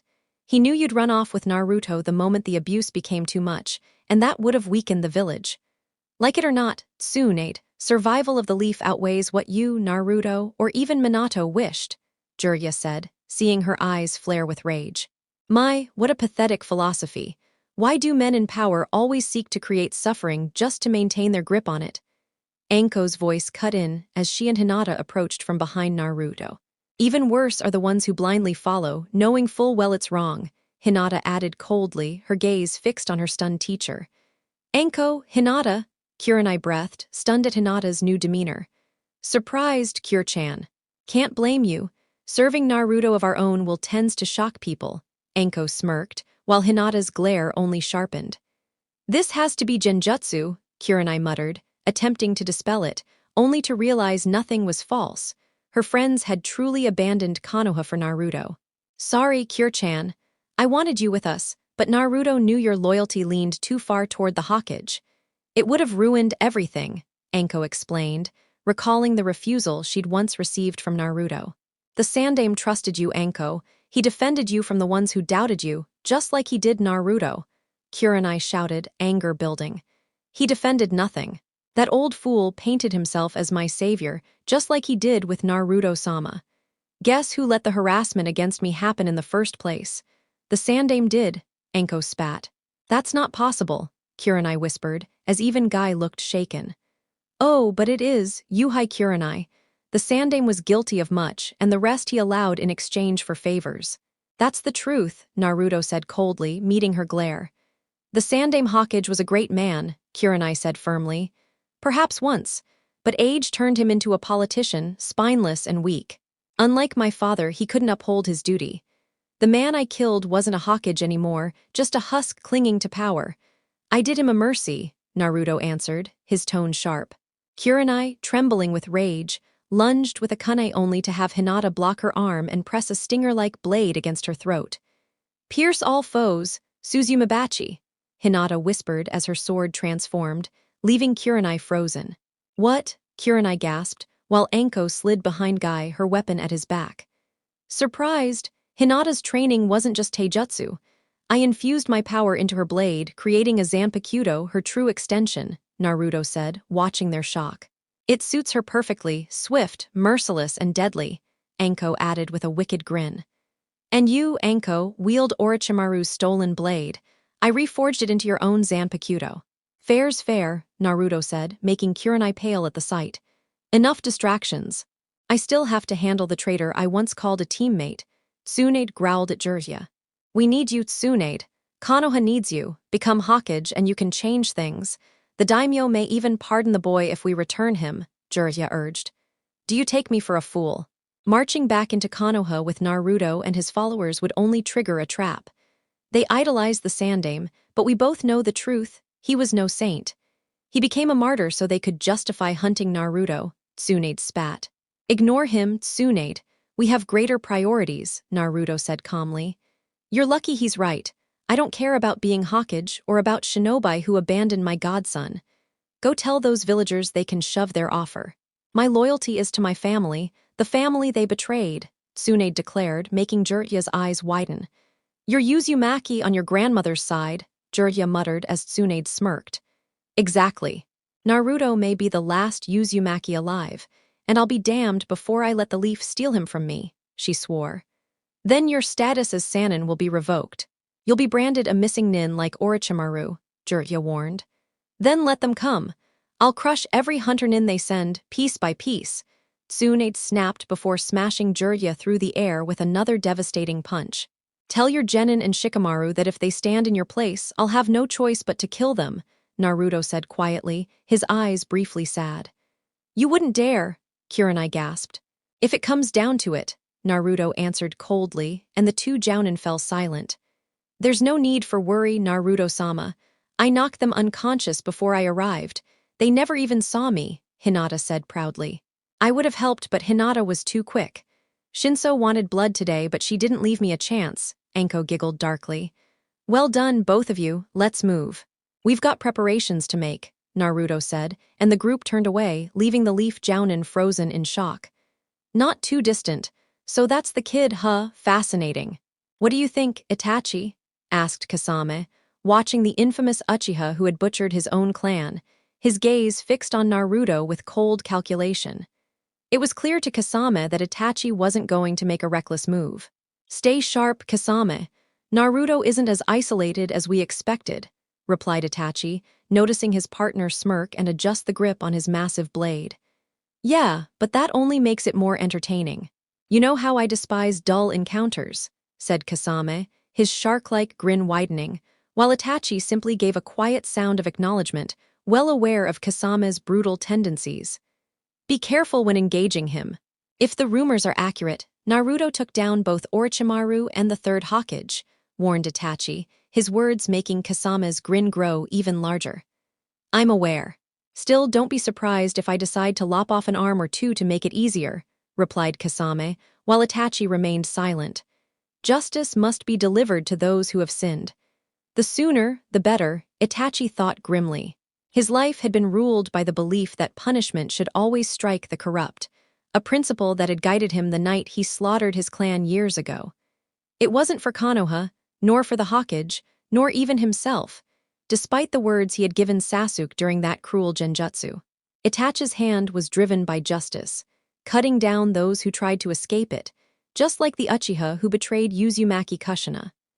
Before her end, his mother had confessed that she and his father had revealed Kushina's whereabouts to Madara, hoping that after the chaos, the Uchiha would claim power and reshape Konoha under their rule. For such treason, retribution was required. Still, Itachi knew he too would one day have to face the judgment of his own ideals, and so he prepared for Sasuke to be the one to kill him, to build a reborn Uchiha legacy upon his ashes. But Konoha had poisoned that plan, twisting Sasuke's path with Orochimaru's curse mark and the village's constant spoiling, warping the boy further from what Itachi had envisioned. Unforgivable. Now Itachi stood at a crossroads, forced to reconsider and reshape his entire design. The question remained how. "Konoha, 4 years ago, you understand your mission, Itachi?" asked the Sandaime Hokage as he handed the young Uchiha his assignment. Itachi nodded, already aware this was among the heaviest burdens he would ever bear as a shinobi. "And the conditions I set, they'll be respected?" asked Itachi. "Yes, Sasuke will be spared, he's innocent, and those who survive will remain untouched. The truth of the Uchiha's rebellion will never be revealed," Hiruzen assured him. Itachi gave a final nod before departing. Not long after, Danzo entered the office. "You're playing a dangerous game, Hiruzen," said Danzo, fully aware of the arrangement. "It's necessary, Danzo, or would you rather let the Uchiha revolt openly and make Konoha appear weak?" replied the Hokage sternly. "We must keep watch over Sasuke after this. His loyalty cannot be left to chance," Danzo pressed, his tone cold. "He'll be monitored. Once the clan is reduced and under control, we'll grant them privileges, spoiling them just enough so they depend on the leaf for everything. Over time, they'll cling to that status and do anything to preserve it.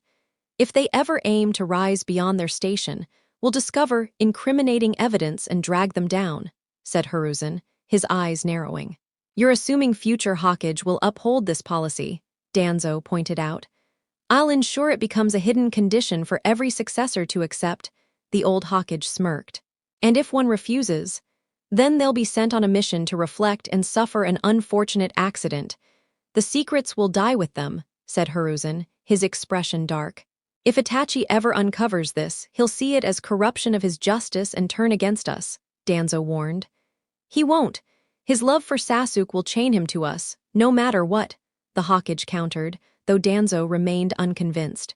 "And if you're wrong, then we'll eliminate Itachi under the pretense of punishing him for slaughtering his clan. Justice will serve as both the blade and the excuse," Hiruzen concluded.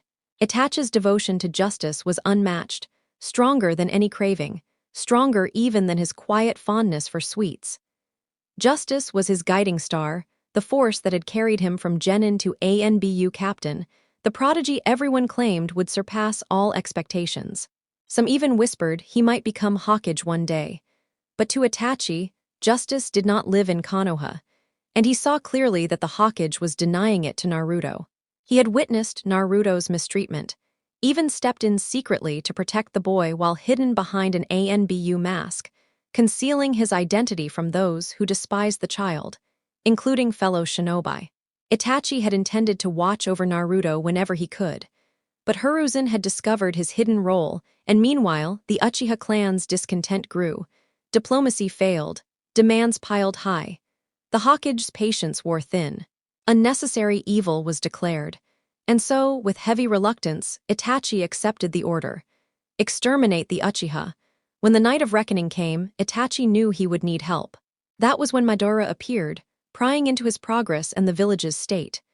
Knowing he couldn't succeed alone, Itachi asked for his aid, and the masked man accepted as though it had been his design all along. On the night of the clan's gathering, just before the coup, nearly every Uchiha had assembled. Only Sasuke remained outside of it, untouched for his innocence. Itachi believed the children would live so that a new clan could rise. But Madara had other intentions. While Itachi struck down the adults, Madara cut down the young. Mikoto had tried to intervene, torn between loyalty to her husband and love for her sons.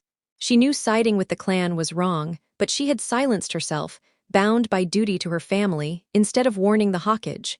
Her silence had been her downfall. And so, the massacre consumed them all.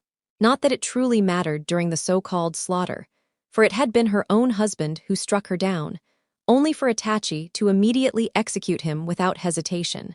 By then, Sasuke had arrived, drawn by the chaos, searching for his parents only to discover his brother standing over their corpses. Itachi himself wasn't sure why he chose to shatter Sasuke's mind with the Mangekyo, though deep down he compared Sasuke's retreat to their father's past.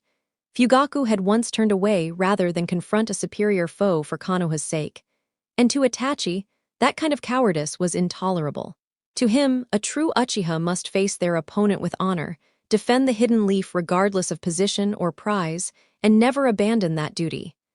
Sasuke had done the opposite, and for that, Itachi deemed it unforgivable.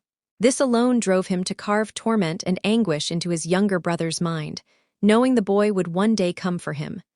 When that day arrived, they would clash. Whatever the result, justice for the clan's fall would be delivered, with no leniency, only cold righteousness. Present day that was then, this is now. Why do you think they're heading toward the remnants of Uzushiagakure, Itachi? Asked Kasame, the Uchiha staring quietly out at the rolling sea as their boat carried them after Uzumaki Naruto. I'm not sure, but it doesn't matter. We pursue, we capture him, replied Itachi calmly, the shark-like man flashing a toothy grin. A pity, though. From the whispers I've heard, he'd be a strong candidate to join us. If those stories about him are real, Kasame mused, recalling rumors spread by informants claiming Naruto had slain the third Hokage, though Pain doubted it. Perhaps, Naruto delivered judgment on Konoha by removing one of its rotten pillars. Maybe Pain should consider reviving him after we strip the Nine Tails from his vessel, said Itachi, his voice even, while Kasame chuckled. Ha, wouldn't that be something? 3 rogue shinobi in Akatsuki tied to Konoha, one leaving only because you had to deal with Orochimaru the hard way, Kasame said, smirking wider. Orochimaru's downfall was his own doing, Itachi replied coldly. He sought to claim what was never his, driven by selfish cravings. He recalled how retribution had long stalked the snake Sannin. Naruto merely hastened its arrival. Yeah, the guy creeped me out too. No taste in anything, and that disgusting tongue. Don't even remind me, Kasame grimaced while Itachi restrained a faint smirk. I'll keep that in mind the next time you annoy me. My eyes will make the point clear, Itachi said. Kasame paled instantly, knowing what that meant. With Naruto, now flanked by fellow renegades, reached Whirlpool after skirmishing with Leaf Shinobi on their way out of Fire Country. They had paused in wave to secure a vessel, and now the island rose before them.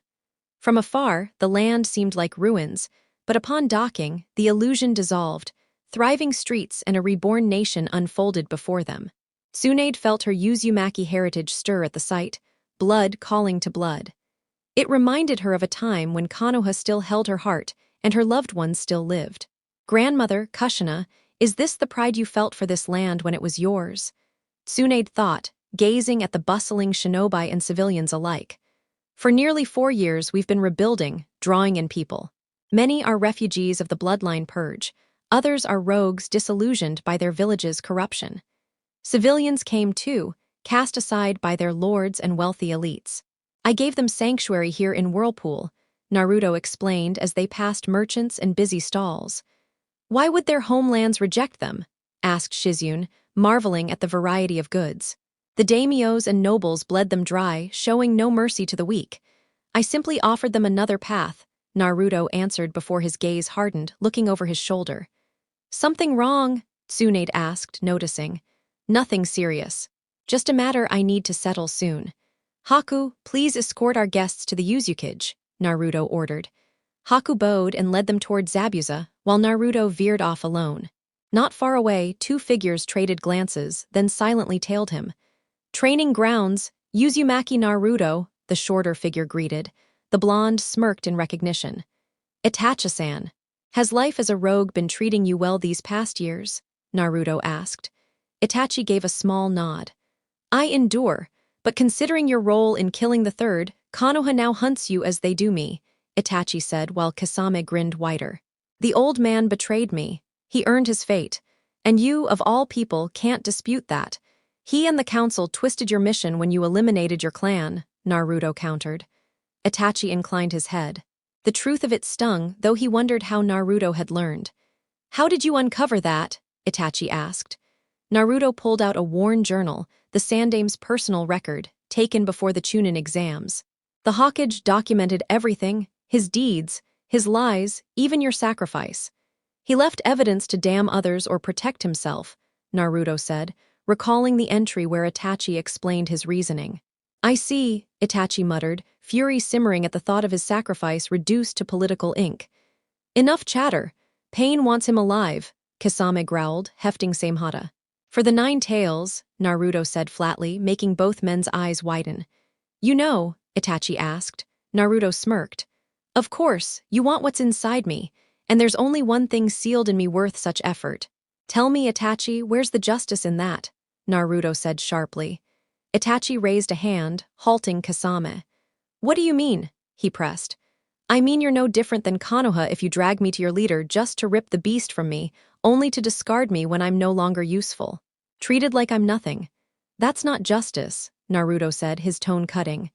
Justice? Ha, the world's only sharks and prey, you eat or you're eaten, Kasame scoffed.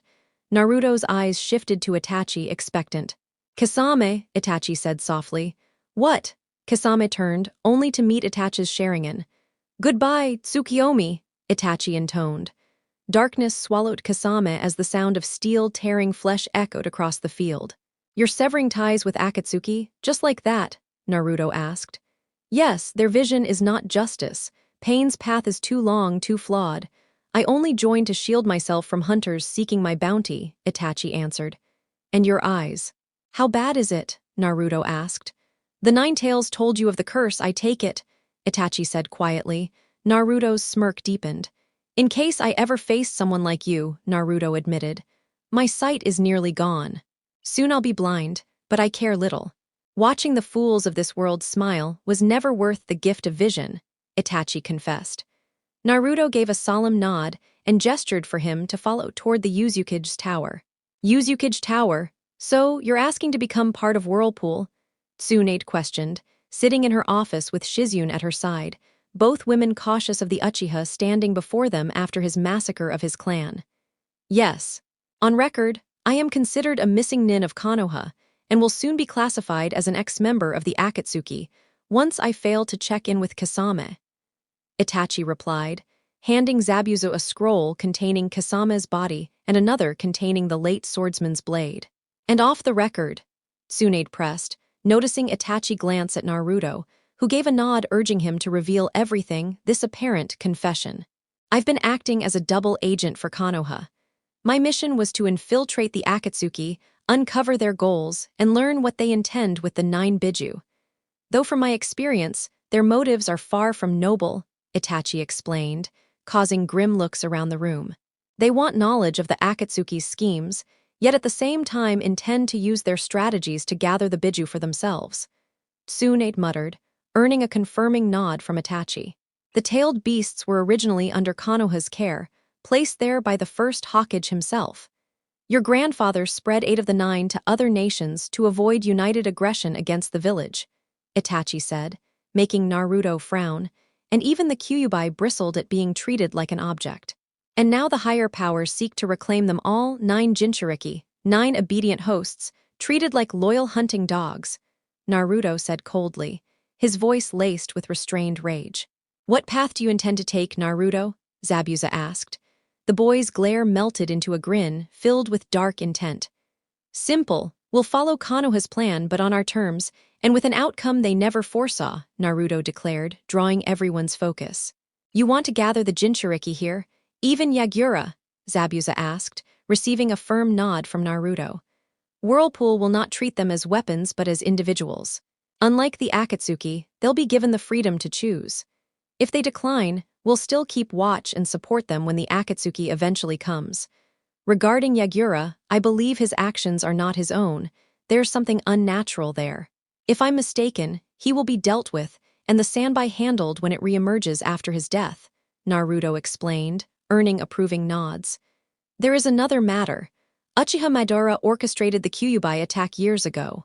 He murdered the third Hokage's wife and the guards protecting your mother, Itachi revealed, shocking everyone. Are you certain? Madara was thought long dead. Tsunade exclaimed, watching Itachi nod. He approached me a year before the Uchiha Purge, offering me a role in his group. He trained me, and even aided in killing members of my clan during his visits, Itachi admitted grimly. Where is their headquarters? You must have been there, Tsunade pressed. In AIM, hidden beneath the village itself. Though Madara rules from the shadows, the public leader is a man called Pain, who killed Hanzo and took control. While weaker than Madara, he wields the Rinnegan and surpasses me in strength, Itachi answered, leaving everyone, including Naruto, stunned. The Rinnegan? That eye is supposed to be myth, spoken only in legend, Shizune whispered, while Naruto shook his head. The Sage of Six Paths was also once considered myth, yet many believe he created the 9 Biju, Naruto countered, leaving Tsunade unable to argue. How many members are active? Zabuza asked. Other than myself and Kasame until now? Pain, a woman named Konan, and Madara under the name Tobai. Orochimaru was once among them but left after a clash with me. I've heard they're planning to add 2 more soon, though I don't know when, Itachi explained. Then you can still be useful. They don't know you've abandoned them, correct? Naruto asked. Correct, Itachi confirmed, curious about Naruto's intent. Then continue as their spy, only this time for us. Pass partial truths to Jiraiya to keep his trust, but ensure we learn which Jinchuriki they target next. With Kasame dead, they'll assign you another partner and likely try for me again. We can use this to pick off members, disguising their deaths as casualties during attempted captures, Naruto said, Itachi nodding at the practicality. They won't believe Kasame fell to Naruto. The man was stronger than most of the 7 swordsmen. A more believable account is that Tsunade, with Shizune's aid, took him down with teamwork, Zabuza suggested, and Itachi agreed. One last thing, Itachi, do you know the name of your sword? Naruto suddenly asked, startling the Uchiha. You can hear it too, how? Itachi asked, eyes narrowing as Naruto smirked. You're not alone in wielding such a gift, so. Do you know its name? Naruto asked. I can sense its voice but not its true name. As my vision fades, I feel closer to hearing it. I suspect blindness is the price I must pay to learn it, Itachi admitted, confusing Tsunade and Shizune with the cryptic exchange. Then that's the cost you'll bear, Naruto replied calmly. I accepted that fate the day I learned the Sharingan's price, Itachi said firmly, as Naruto's grin widened slightly. And your brother? Naruto questioned. Sasuke has strayed far from the path I intended. When the time comes, he will fall, Itachi said, resigned to their inevitable clash. Next time, only one would survive. Konoha, this news is troubling. Tsunade siding with our enemies out of resentment. She should know her loyalty lies with Konoha, not the demon vessel she calls her godson, Himura spat, with others agreeing. She deserves a place in the bingo book. Rank her as an S-class missing nin like Orochimaru, and mark Naruto as SS class for being the Jinchuriki. We'll put such a bounty on them that even their closest allies would betray them for the reward, a council member suggested, earning nods. And what of Hyuga Hinata? While Anko isn't worth recovering due to her ties with Orochimaru, the Hyuga girl can still be saved from the demon's corruption. We can bring her back and recondition her properly, Koharu added, making many consider the option. We'll retrieve her, have Inoichi erase her memories of the brat, and place the caged bird seal on her to control her. She will remain under watch, Danzo proposed, with many, including Hayashi, agreeing. And the Uchiha, he's demanding stronger training to rival Naruto. The other rookies are restless and their mentors are dodging questions, Tsume pointed out. Assign elite shinobi to train him. With his Sharingan, he can learn rapidly. A larger arsenal will give him the power to bring the demon host down, Himura stated, while Jiraiya sighed. No matter what, Naruto won't be beaten so easily. His illusions can make you think you've won when the opposite is true, Jiraiya warned, recalling even Orochimaru had been fooled. Ridiculous. Sasuke's Sharingan will shatter such tricks and strip the Jinchuriki of his edge, Danzo countered, secretly plotting to enslave Naruto himself. Regardless, since Tsunade has abandoned the seat, I'll take the Hokage mantle until a younger candidate arises, Jiraiya declared, knowing it would anger Danzo while giving him the authority to trace Naruto's steps, particularly how he obtained his mysterious sword. He had seen it once before, though its origin still eluded him. Akatsuki hideout, Kasame has fallen. Explain, Pain demanded, his piercing gaze locked onto Itachi. Uzumaki Naruto, supported by Orochimaru's former guards and Senjutsu, engaged us. Their coordination split us apart. While they kept me occupied, Kasame was overwhelmed. Tsunade shattered his skull with one of her devastating strength-augmented strikes. As the greatest medical kunoichi alive, she knows exactly where to hit for maximum damage, Itachi replied calmly, though Pain's eyes narrowed dangerously. This complicates matters. His death hinders our progress in recruiting capable fighters to help subdue the Jinchuriki. For now, we'll stay dormant, rebuild our strength, and continue gathering intelligence on the 9 hosts, Pain stated firmly, earning a nod from Itachi. And my partner for the pursuit of Uzumaki Naruto, should the chance come again, Itachi asked, aware he needed someone new. For the time being, Sasori of the Red Sands will accompany you. Later, we'll assign someone permanent who can face the Kyubai's vessel without struggle, Pain declared, watching as a figure in the shadows signaled agreement. Relief briefly passed over Itachi's expression. At least he wasn't paired with Tobai. Understood, Itachi responded, knowing he and Sasori worked well together since the start. Hokage's office, you called for us, Jiraiya-sama? Kakashi asked, entering with Kurenai. The Hokage gave a small nod. Yes, when Naruto was under your care, Kakashi, did you ever sense anything strange? And you, Kurenai, any signs of genjutsu on him? Jiraiya questioned. Both shook their heads. Not once. My Sharingan was active twice, once during our first clash with Zabuza in Wave, and again on the bridge. The second time, however, the mist was unusually dense to counter me, which might have clouded my perception, Kakashi explained, earning a thoughtful nod from Jiraiya. I felt nothing either. As one of the foremost genjutsu users outside the Uchiha, I should have noticed something. Even during the Chunin exams, when I was close to him, there were no signs of illusions around him, Kurenai admitted, though unease filled her eyes. And yet, Hinata's timid facade was supposedly one of his illusions. If true, how did it deceive the Byakugan? Jiraiya muttered, startling both Jounin. Neji fought with his Dijutsu fully active. If anyone could have pierced through that trick, it should have been him, Kurenai exclaimed. Exactly, which means Naruto's ability can even deceive the Byakugan. The Hyuga clan will not take this lightly, Jiraiya warned grimly. Then we must prepare. He's one of the 9 Jinchuriki, perhaps the best countermeasure is another Jinchuriki. Let them clash and we'll study how his power works, Kakashi suggested. It's an option. But Suna won't risk theirs after siding with Orochimaru and striving to prove their status again. Kumo is impossible. They demand Hyuga blood as repayment after that peace agreement years ago. Mist is unstable, thanks to their caged bloodline purges. That leaves only Taki, whose Shadaim granted them a beast for peace after one of their failed assassinations, Jiraiya explained. Taki, they usually lean toward our side in conflicts, Kakashi noted. Correct. Their current leader respects me. Their host, Fu, carries the 7 tails. She's been shunned her whole life, we could use that. By spreading fear that Jinchuriki may rebel, we can pressure Taki to lend her. If she falls, we can spin the truth and perhaps even fold her into Konoha, Jiraiya reasoned coldly. That would be a convenient excuse for Taki to be rid of her. Even if she survives, we could claim her as ours, Kakashi added, with Jiraiya nodding in agreement. That will be our backup plan if Fu fails to match Naruto, Jiraiya thought grimly. What else could Naruto be hiding? First his real self, then Hinata, then Anko. 4 years under that false image, Kami knows what else he's done, Kurenai said, earning grave nods from both men. Which is why we must develop a way to eliminate him, Jiraiya concluded, dismissing them to begin preparations. Whirlpool Country Medical Wing, you never mentioned you had these 2 when sound collapsed, Jirobo remarked, eyeing Jugo and Suijutsu, with Kimimaro nearby to steady Jugo's unstable state. Would it have changed anything? Naruto asked simply as Tsunade examined them. Possibly, Jirobo muttered, only for Teuya to jab him in the ribs. Shut it, fat ass, Teuya barked.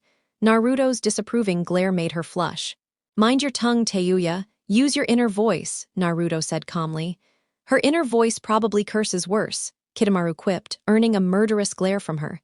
"Enough! Tsunade, how are they?" Naruto redirected. "They're stable. Jugo, however, is the origin of the curse seal. His Kekkei Genkai is unstable, so I recommend he stays close to Kimimaro until I can manage it," Tsunade advised. Both silently accepted. "And me?" Suigetsu asked, drawing Naruto's attention. "What path will you walk now that you're free?" Naruto asked. "I aim to become one of the 7 swordsmen," Suigetsu declared with conviction. "Ambitious. Zabuza may be alive but rules as our village's cage, and I won't see him slain. Still, you're a trained swordsman from the mist. You deserve a blade fitting that title," Naruto said, tossing him the sealed samehata. "This is," Suigetsu gasped, awestruck. "The 7 swordsmen are shattered. Their legacy lies in ruins. Consider this your place here in Whirlpool," Naruto explained. "So I'll be part of this new order?" Suigetsu asked eagerly. "Yes. I intend to form my own 7 swordsmen here. Zabuza is Uzukage, he can't lead both. You'll be the first recruit," Naruto confirmed. "Who else?" Suigetsu pressed. "Mitarashi Anko, Hyuga Hinata when of age, and Mamachi Haku in due time," Naruto answered. Suigetsu grinned lecherously. "A squad of gorgeous Kanoichi. I like this already." A crushing wave of Naruto's killing intent struck, forcing Suigetsu into liquid form before easing. "Try anything perverse with them, and you'll beg Orochimaru was still around to toy with your corpse," Naruto warned darkly. "Got it, hands to myself." Suigetsu gulped, steadying. Naruto's smirk returned as he turned back to the Sound Trio, contemplating restoring the Sound 4 with Kimimaro included. Maybe the Sound 4 could have been the Sound 6 if Jugo had chosen to side with them, assuming Tsunade could keep his condition from crossing into something unmanageable. "What's our next step?" Jirobo asked with curiosity. "We begin locating the other Jinchuriki and invite them here to Whirlpool, where they'll finally be given the respect they should have had all along," Naruto said firmly before walking out of the chamber. "Suna, is this intel reliable?"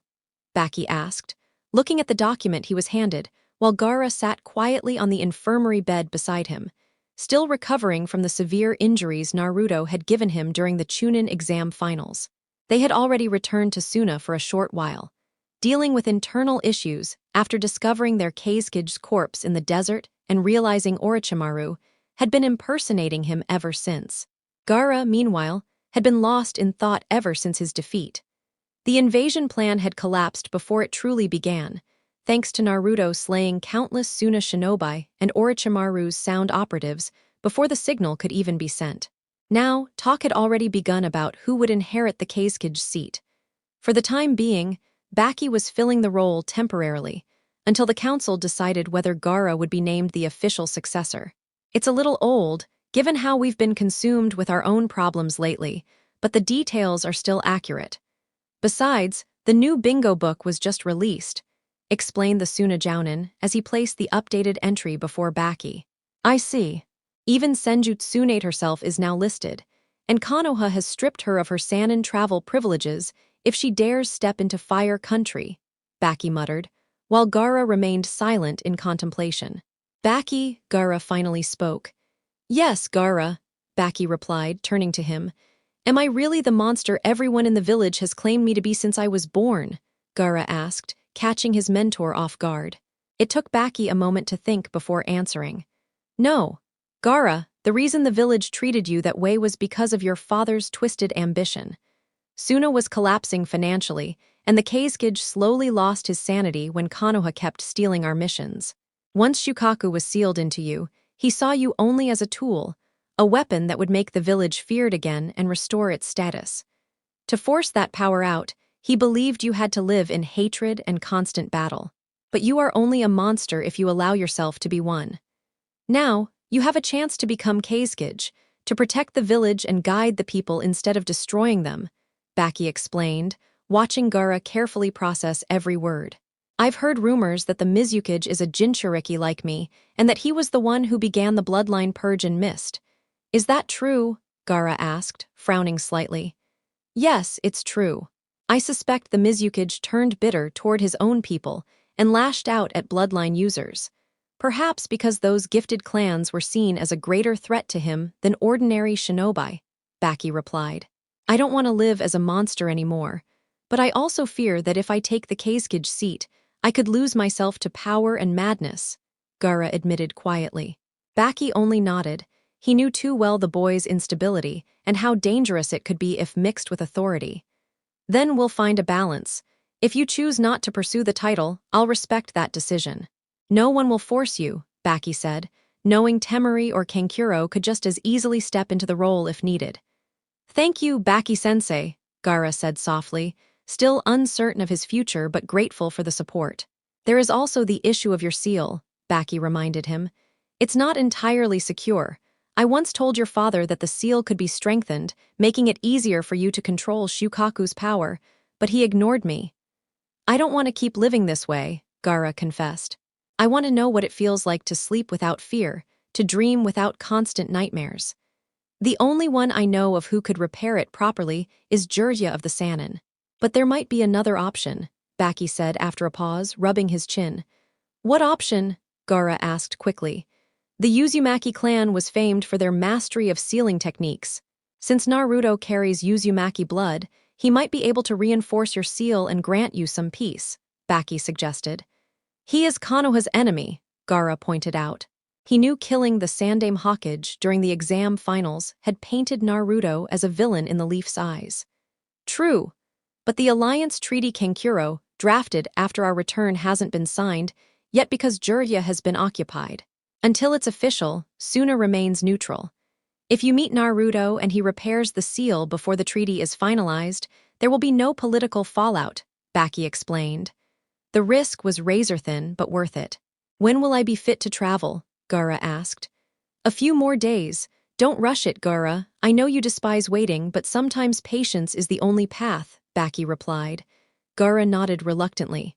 I understand, Baki-sense, and thank you for not abandoning me, Gaara said humbly, startling the Jounin with his sincerity. Temari will accompany you when it's time. But if you fail to find Naruto before the treaty is signed, return immediately, and tell no one of your true mission, Baki warned. Gaara nodded. Deep inside, Shukaku squirmed uneasily, almost pleading with him not to go through with it, even apologizing for tormenting him all these years. But Gaara wasn't listening. He was determined to be sane, yet strong enough to master the beast's power. Something in him told him Uzumaki Naruto might hold that answer. All he had to do was seek him out. Elsewhere, Naruto raised an eyebrow as he stood across from Zabuza in the Uzukage's office, reviewing the latest intelligence gathered from their spies within Konoha. Despite Jirya boasting that his spy network was unmatched across the nations, the newly appointed 5th Hokage still hadn't realized Naruto had built his own system, one just as effective. The Whirlpool's shadow force operated under Hinata's direct leadership, with another branch under Haku for counterintelligence. Naruto preferred balance. Hinata and Haku both shared their duties evenly, while also advancing in medical expertise. Tsunade herself was training them further at the hospital alongside Shizune, strengthening their skills. Both women still reported to Zabuza, who then debriefed Naruto. Meanwhile, Anko had fully embraced her role as head of interrogation and torture, thriving in the position. Fascinating, Naruto murmured, scanning the report. I'll say. Jirya intends to recruit Taki's Jinchuriki to fight against you. Risky and cruel, if you ask me, Zabuza commented, knowing Naruto despised the thought of Jinchuriki being forced to battle each other, unless they were irredeemably corrupted. Using one Jinchuriki as a weapon against another, it's disgusting. It only tells the rest of us that we're nothing but tools to hunt down our own kind, Naruto said, disgust evident in his tone. Jirya leaves in a few days. Do you want to intercept personally? Zabuza asked. I have to. Fu won't trust anyone else. Only a Jinchuriki can truly understand another. Besides, this complicates our investigation into Yagura. If Uchiha Madara truly survived, like Itachi claims, then the Mizukage may be pulling strings from the shadows, turning Jinchuriki into weapons to keep us feared, Naruto replied, his eyes narrowing as Zabuza growled in frustration.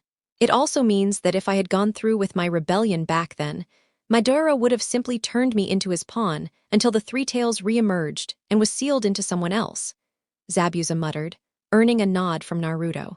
And once that happened, you would have been disposed of eventually, replaced by the next chosen Jinchuriki, Naruto added smoothly, his calm tone only making Zabuza glare harder. I'm going to savor cutting that bastard down, Zabuza growled, while Naruto smirked knowingly.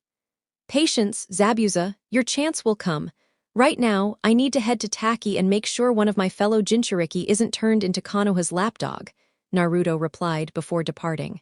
Taki 1 week later.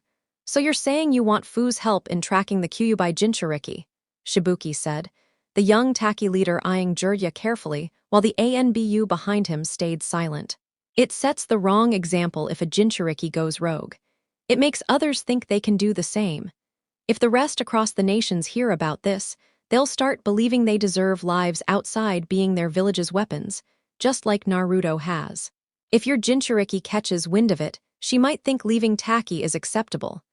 With Konoha's guidance, not only can she be monitored, but you'll also learn how to keep her under tighter control and pull the leash whenever you need her to submit, Jiraiya explained, earning a thoughtful nod. She has been difficult lately. Fu thinks her position entitles her to more than what she's been given beyond Taki, Shibuki admitted, rubbing his chin. Jinchuriki who get bold will only grow worse until someone puts them back in their place. Yours is starting to dream beyond her duty. Those thoughts need to be crushed before they take root, Jiraiya pressed, with Shibuki nodding again. Fine, I'll let her accompany you to Konoha to aid in the search for the rogue Kyuubi host. But she's only being loaned to you, Jiraiya. I expect her seal to be modified so I can cut her off from her beast whenever I choose, and add another seal to influence her thoughts, make her see me in a better light. Even grow attached to me over time. Once she's properly broken in, the people of Taki will welcome her return by my side in every sense, Shibuki said darkly, picturing Fu's future obedience. You won't regret this. Where is she now? Jiraiya asked. North Sector. She's finishing a patrol there before rotating to another, Shibuki answered. Then we'll meet her there. We'll present it as a chance to travel, a reward for loyalty. That should make her more cooperative, Jiraiya said, earning a satisfied nod from Shibuki. Here, take this. An official order with my seal.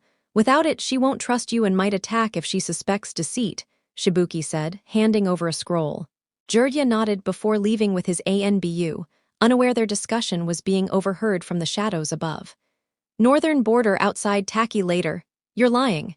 Shibuki-sama would never do that, Fu said sharply to the figure cloaked in the forest shadows, only to see a smirk in return. I have the recording right here. Your leader Shibuki, speaking with Jiraiya of the Sannin, now Konoha's 5th Hokage, the figure said smoothly, letting her hear the captured conversation. You could have faked this. Some hinged clones, Fu countered, narrowing her eyes. I could have, but why fake something when the truth itself is far more damning? Even now, they're on their way here with the scroll he mentioned. They won't be illusions. And your beast will feel their real intentions, no matter how they hide behind kindness, the figure explained. Fu frowned. My beast can sense it, but I'll wait until I see the proof myself, she replied coldly. Very well. Think it over.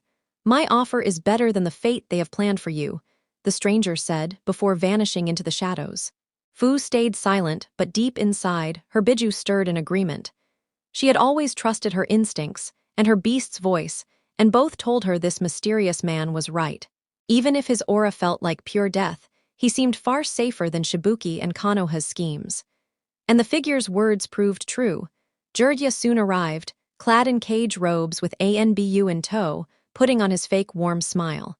Fu wasn't fooled.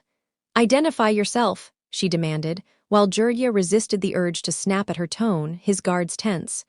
I am the 5th Hokage of Konoha. I just came from your leader.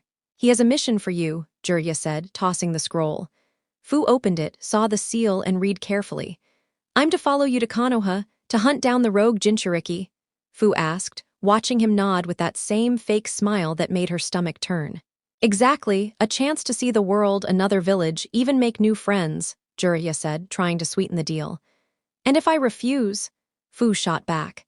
His smile flickered, though he forced it back, while his ANBU twitched irritably. Why would you? Shibuki told me you have no friends here. In Konoha, with my help, you could, Jiraiya answered smoothly, though inwardly he wondered why she seemed so distrustful. Maybe because I know the truth. You want to strip me of my will, turn me into nothing but a weapon, just like Shibuki Arobaka desires. Fu spat, making Jiraiya's eyes widen. How did you? Jiraiya started, but Fu cut him off. A friend told me, a real friend, she said coldly. Naruto, he was here, Jiraiya snapped, realizing what happened. His ANBU tightened formation. Maybe, maybe not. But he recorded everything you said to Shibuki, and this very scroll proves it. Your seal only confirms your lies. I'll stay here and guard my home, not run errands for you or Shibuki. You want to hunt rogue Jinchuriki? Do it yourself, Fu shouted. You don't have a choice. Jinchuriki live lives of sacrifice. You exist to give up your freedom for your village, Jiraiya growled, removing his robes. A life forced onto us without consent. That's slavery, Fu retorted, her beast's chakra stirring. You have immense power, girl, enough to justify surrendering your will, Jiraiya argued. Not when people like you treat us as tools. If you were so noble, you would have become one yourself, Fu shot back. Enough, you will know your place, Jiraiya snapped when a mocking laugh echoed. And what place is that, Iro-Sennin, beneath you, beneath Danzo? Beneath clueless civilians who think they know more than the Uzumaki about sealing. A voice called, and Naruto stepped from the shadows, his attire echoing Aizen's regal style. Naruto, so you really did expose us to the Nanabi Jinchuriki, Jiraiya barked, his ANBU preparing for battle. Of course I did. You think I'd let you twist one of my own kind against me? Naruto replied coldly, glaring at the so-called Hokage. Surrender peacefully now, and perhaps I'll show mercy by having you serve the leaf instead of rotting in a cell, Jiraiya declared, though Naruto's grin only widened. Forget it. I know your game, Jiraiya.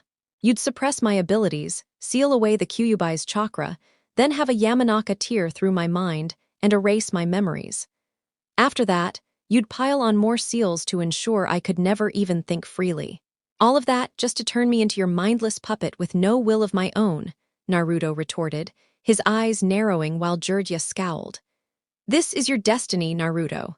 Quit fighting against the systems and restrictions that were made to guide you toward fulfilling it, Jiraiya shot back, his tone sharp. Would you accept that if the situation were reversed? Would you bow your head and live as a slave, like you expect me to? Tell me, O great godfather of mine, would you practice what you preach if you were in my shoes? Naruto challenged, watching Jiraiya hesitate to answer. He won't respond because Naruto's words cut too deep. These so-called leaders claim they're right about controlling us, yet if they were forced into our position, they'd resist with everything they had, Fu thought bitterly. Just before the Hokage lunged, striking Naruto hard in the stomach with a palm thrust. Naruto was hurled back, blood spraying from his mouth as he crashed to the dirt. The ANBU squad instantly surrounded him, blades drawn. Fu's eyes widened in horror as each ANBU member pinned Naruto down by stabbing into his limbs, even jabbing kunai deep into his shoulders. Calmly, Jiraiya strode over to the immobilized Jinchuriki, sealing tag in hand, feeling smug at the idea of capturing 2 Jinchuriki in one sweep. You should have known better than to defy me, brat, Jiraiya said coldly, only to frown when Naruto smirked right back. Don't get ahead of yourself, Iro-Sennin. Break, Kyoka Suijutsu. Naruto's body suddenly shattered like glass, and Jiraiya's eyes went wide when the illusion dissolved into nothing but a tree trunk. Spinning around, he saw the gruesome fate of his ANBU. The squad had been utterly butchered. Limbs, torsos, and entrails were scattered everywhere, their blades cleaved in two. It was a scene of pure carnage, and Jiraiya felt bile rise in his throat. He had no idea when Naruto had twisted things in his favor, but it was clear the boy's power had silently taken over at some point. And there Naruto was, standing by Fu, both of them drenched in blood. The girl's expression revealed she had released years of pent-up rage upon the Leaf ANBU. Jiraiya then realized his sealing tag had been destroyed and winced as a stabbing pain in his hand reminded him it had been pierced clean through. We should end him here, Fu growled, stepping forward, but Naruto stopped her with a hand on her shoulder and shook his head. Number let him crawl back to the Leaf and tell them he failed. Better yet, let him return to Taki and explain to Shibuki how he couldn't drag you back under his thumb. That conversation should be, Entertaining, Naruto said darkly, his cruel grin never fading. I won't forget this. Whatever trick this power of yours is, I'll find a way around it, Jiraiya snapped, but Naruto only laughed. There are more forces in this world, Iro-Senin, than your narrow mind could ever imagine, Naruto replied, his words dripping with mockery. And what's that supposed to mean? Jiraiya demanded.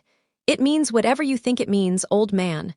Farewell, Naruto sneered, before seizing Fu's shoulder and vanishing with a flash step. Damn brat. Looks like I'll have to break him the hard way, Jiraiya thought, grimacing as fiery pain shot through his legs. Looking down, he realized both had been pierced below the knees, leaving him crippled and unable to return. Earth Country weeks later. Something feels off, Han, muttered a red-haired man with a thick beard, clad in Iwa gear, seated by a fire. I feel it too, Roshi. We're being watched, replied the armored giant across from him, his eyes the only thing visible beneath his plating. Their instincts proved correct when leaf forces emerged from the shadows, surrounding them on all sides. Chains forged of chakra-draining alloy lashed around them, covered in sealing scripts that sapped their energy even faster. It was a design Jiraiya had created after witnessing Kushina's natural ability to bind tailed beasts. These chains, though experimental, were strong enough to immobilize Jinchuriki, and the ANBU weren't about to risk giving their targets an opening. By order of Jiraiya, 5th Hokage, you are bound and will be taken to Konoha for reconditioning, announced the ANBU captain, his silver hair spiking wildly above his Inu mask. We are shinobi of Iwa. The Tsuchikage will not allow this insult, Roshi roared, struggling to summon his chakra, only to find it drained away. Han was in the same pitiful state. Without you two backing him, the Tsuchikage will do nothing, Inu replied coldly. We will never serve Konoha, Han bellowed, his strength so immense it took several leaf shinobi to restrain him. You will once we apply the right persuasion, the captain replied flatly, watching them glare in rage. You mean seals, mind-breaking, and brainwashing to satisfy your Hokage's desires. You want us as hollow tools, Roshi spat, his voice trembling with fury. Inu only shrugged. The tailed beasts once belonged to Konoha. It's only natural we reclaim them. If that means dragging their hosts along, then so be it, he said, uncaring. Filthy cowards, Roshi snarled, collapsing to his knees as his strength was drained away. Reinforce the bindings, we move now. We can't risk being caught in Iwa territory when the Tsuchikage learns, Inu ordered, and the squad quickly complied. We need to break free, but how? Roshi thought desperately, watching Han stagger. Before he could think further, a storm of kunai, shuriken, webs, and monstrous oni dropped from the treetops. ANBU were slaughtered instantly, impaled and torn apart. Only the Inu captain evaded death, dodging frantically, only to be struck from behind by a pale, white-haired warrior who formed a blade straight from his bones. This isn't good. He's stronger than me. Possibly on Jiraiya-sama's level. Inu realized, trying to fight back, but failing as Roshi and Han's chains were shattered. Webbing ensnared him from above while a bone blade pierced his side. The albino's eyes burned with icy rage, as if Inu had committed an unforgivable sin. Naruto-sama sends his regards, Hadate Kakashi, the pale warrior said coldly. The revelation made Kakashi's eyes widen behind the Inu mask. One of Naruto's followers? Kakashi thought, struggling against the restraints, but his energy was draining too quickly. Excellent work, Kimimaro, Naruto said as he stepped from the shadows. Thank you, Naruto-sama. Though honestly, I expected more from this one. The skill of Konoha's elite seems disappointing, Kimimaro replied, never taking his eyes off Kakashi. So, the son of the 4th Hokage finally shows himself, Roshi said, drawing Naruto's gaze. I may be his son, but I have nothing to do with Konoha. They forfeited that right long ago. Haven't you been keeping up with the news? Naruto asked, his smirk sharp. We've heard rumors, but it's difficult to believe, given your father was beloved in the Leaf, Han said cautiously. Beloved, maybe, but being a Jinchuriki erases any chance of true love from the village.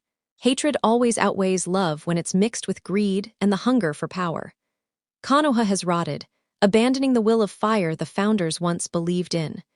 They betrayed my mother's clan in the Second Great War, stole the Kyubai's power, and erased every trace of the Uzumaki from their history. Now their teachings glorify the Uchiha while the Senju are barely mentioned at all. But I uncovered an older text, one they tried to bury, that proves just how much truth they've hidden, Naruto said coldly, his gaze cutting toward Kakashi, who glared back silently beneath his mask. The Uchiha clan was nearly annihilated, Naruto. You can't seriously expect Sasuke to sit back while the legacy of his family is erased, argued Kakashi, unfazed even with Kimamero's weapon twisting inside his body. And what about my clan? What about Tsunade's clan? Why is it that our names are silenced while the Uchiha's story gets shouted above all others? Naruto snapped back. Because their age has passed. Sasuke is the future, and when he becomes Hokage, his clan will remain remembered. Not like yours. Not like the Senju, Kakashi retorted venomously. You're aware that 2 of Konoha's past Hokage came from the Senju, right? Naruto pressed, watching Kakashi scowl under his ANBU mask. And when Sasuke wears the Hokage's hat, he'll make sure their importance is nothing compared to his reign, Kakashi said coldly, earning a small frown from Naruto. And what of my father? Does his time as Hokage mean nothing too? If the Uchiha were to rise as Hokage and claim all before him were weak and beneath him, would you still accept that? Naruto challenged. There was silence before Kakashi finally muttered, that won't happen. And if it does, Naruto pressed harder.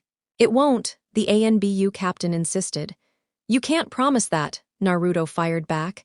If you kill me here, then no, I can't, Kakashi challenged, making Naruto smirk.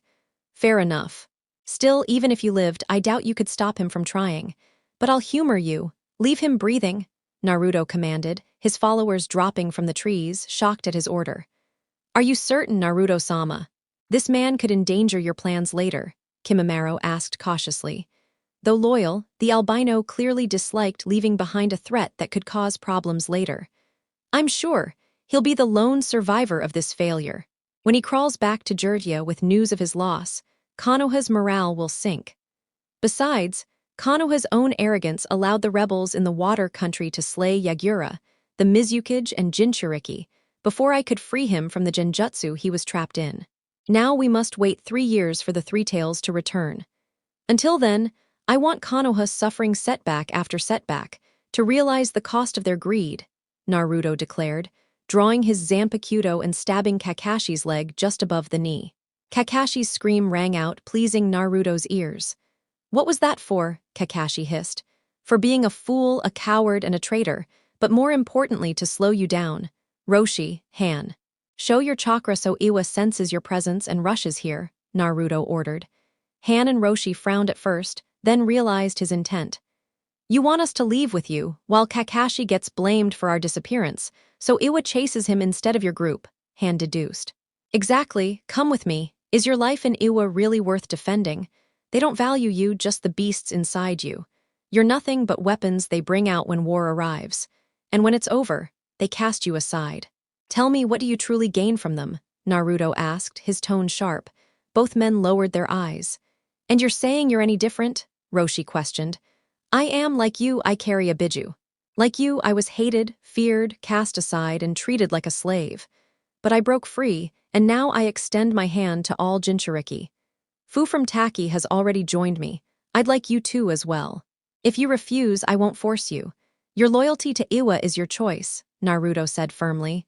Roshi and Han exchanged a look before Roshi answered, We'll go with you, for now, to see what you're really offering. But if you've lied, Han warned, leaving the threat open. You have my word. If you don't like what you find, you'll be free to walk away, Naruto promised, and the 2 men finally flared their chakra.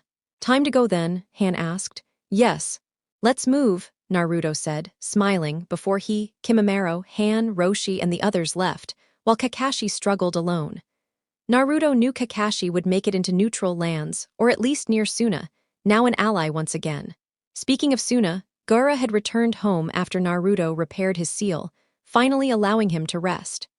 By then, the treaty between Suna and Konoha had been signed, though it was only a fragile truce meant to delay future conflict, lasting only as long as it benefited both sides. Suna sought to rebuild strength after their daimyo had crippled them by outsourcing missions to Konoha.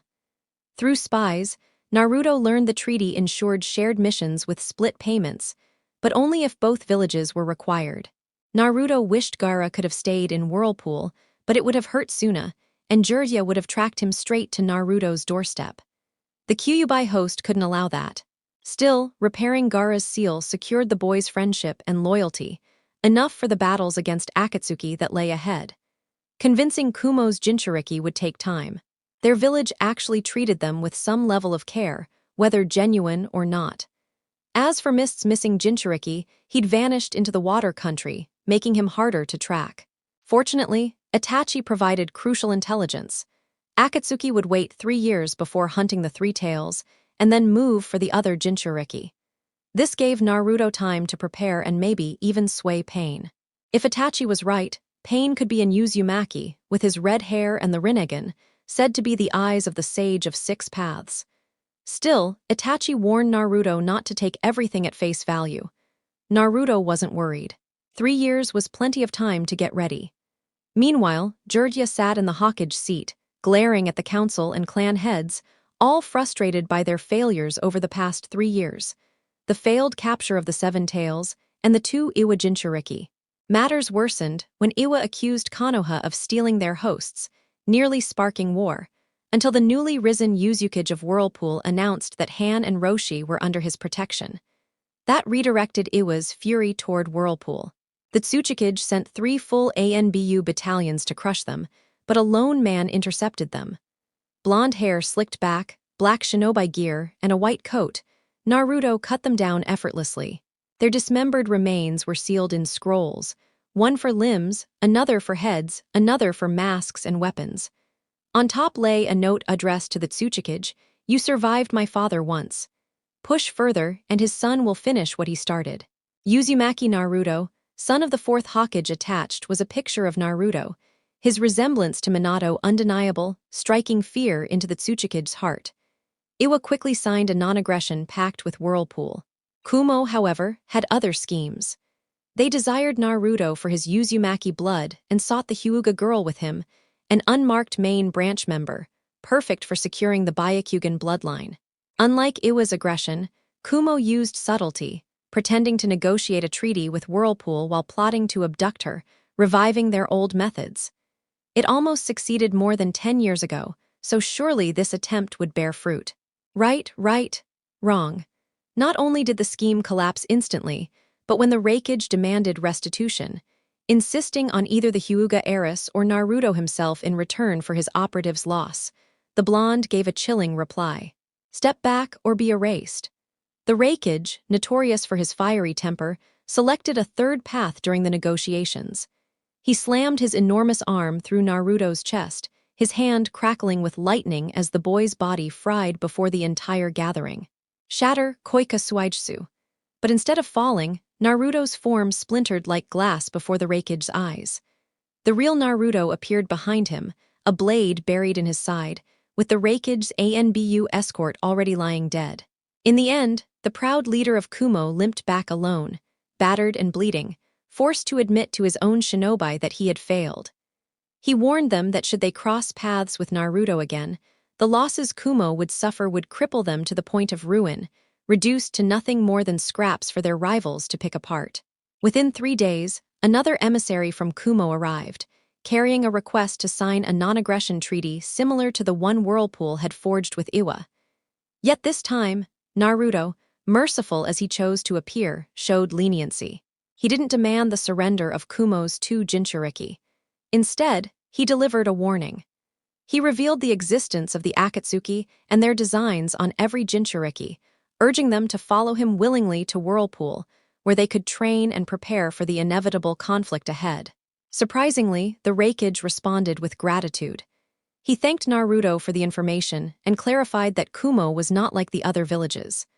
Unlike Iwa, Taki, Suna, Kiri, or even Konoha, they had always honored their Jinchuriki. His own brother, Killer Bee, was the clearest proof of that truth. It was from this exchange that a mutual respect was born between the Raikage of Kumo, and Naruto, the rising Uzukage of Whirlpool. Konoha has been in decline these last 3 years. Clients who once relied on us now take their contracts elsewhere. Most of them to Whirlpool, to Naruto, Jiraiya admitted grimly, facing a council already seething. Penetrating Whirlpool's defenses has proven impossible. Every operative we've sent was uncovered with ease, and even my route haven't managed to secure a single Jinchuriki, Danzo reported. Jirya nodded, having read the same dismal findings. Whirlpool also sealed ties with the Spring Country after the demon brat defended its future daimyo and overthrew her treacherous uncle. And that was thanks to you, Danzo. He was meant to trade us the blueprints for chakra armor and airships in exchange for our help in luring his niece into an ambush. Instead, Naruto foiled it all, Jirya continued, his voice sharp with blame. Kazuhana Dodo, the tyrant of the once snow country, had grown arrogant and difficult to manipulate from behind the scenes. The team Konoha dispatched to protect, Koyuki had secondary orders. If Dodo betrayed them, he was to be eliminated, and Koyuki placed on the throne with gratitude toward Konoha. Everything was supposed to leave Konoha at the top, but Naruto ruined the plan before it could unfold. And now, even some of our wealthier patrons have discovered certain questionable dealings. Our funds and supplies are thinning, Nara Shikaku added, his words causing many to flinch. The only reason Iwa hasn't moved against us is their loss of Jinchuriki left them weak. The balance of power has shifted. Whirlpool stands strongest, Kumo second, and Suno a distant third. We sit just above Iwa, but only thanks to Taki's covert alliance and Suna's fragile treaty. Both of which may not last, Himura warned, his face grim. The advisors scowled as the sound of a scuffle erupted outside the chamber. A mocking laugh followed, and the door slammed open. Standing there was Uzumaki Naruto. So many minds gathered, yet not one of you knows how to fix the mess you're in, he mocked, smirking as ANBU surrounded him and the council rose to confront him. And why shouldn't we arrest you here and now? Jirya demanded, eyes narrowed as they fell on Naruto's weapon. 2 reasons. 1, none of you are strong enough to face me, teamwork or not, it will end in your deaths. 2, I'm only a shadow clone sent by my real self, bearing a message for your Hokage. Killing me gains you nothing. Naruto's clone placed a scroll on the table and stepped back. What does it say? Hayashi asked, watching Jirya open it. The Sannin's face twisted with fury. Terms for a ceasefire with Whirlpool all in Naruto's favor, Jirya snarled, tossing it down. Himura read and gasped.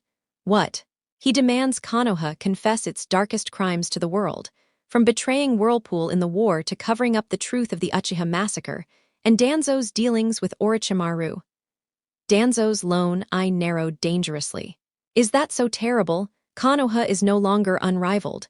Your past corruption has weakened you, and the enemies you've made are closing in, Naruto's clone taunted. You stirred them up against us, Jirya shot back. No. You did that to yourselves, betraying my clan, abusing me as a child when it amused you. Why would I ever show you loyalty? The clone retorted coldly. You are a weapon. All Jinchuriki are weapons to be used as we see fit. A civilian council member barked. Senju Hashirama believed otherwise, Naruto's clone replied calmly. That was another era. I am Hokage now, and the village's policies evolve, Jirya snapped. Indeed, where my father shielded my mother's identity as a Jinchuriki, the Sandaime chose to expose mine. You kept me under control through your sealing knowledge, the clone pressed, making Jirya grit his teeth. When the time comes, you'll remember your place as this village's tool, Danzo growled. So, by your standard, Jinchuriki should be chained, beaten, and broken whenever their masters desire, treated like rabid hounds, Naruto's clone asked with mocking curiosity. Exactly. That is their sole purpose, Danzo replied, smirking. Then you'd accept such treatment if you were chosen as a Jinchuriki, the clone countered. The room fell silent, eyes averting. Himura finally spoke. We aren't Jinchuriki, so the question is meaningless. But it isn't meaningless. You expect others to endure what you would never accept. That is hypocrisy at its finest, Naruto's clone said, smiling at their discomfort. Enough. We will never bow to these outrageous terms. Whirlpool can forget about peace, Jirya roared, his temper snapping. I figured you'd say that. The real me will be pleased to hear it, the clone smirked, pulling a kunai and tossing it at Jirya. Pathetic trick, brat. I saw it coming before you even reached for the weapon, Jirya sneered, catching it easily. Is that so? Then you won't mind dealing with the aftermath of grabbing my weapon, taunted the shadow clone just before it dispersed in a puff of smoke. What? Shouted Jirya, only to notice the concealed explosive tag tied to the kunai, its genjutsu disguise dissolving.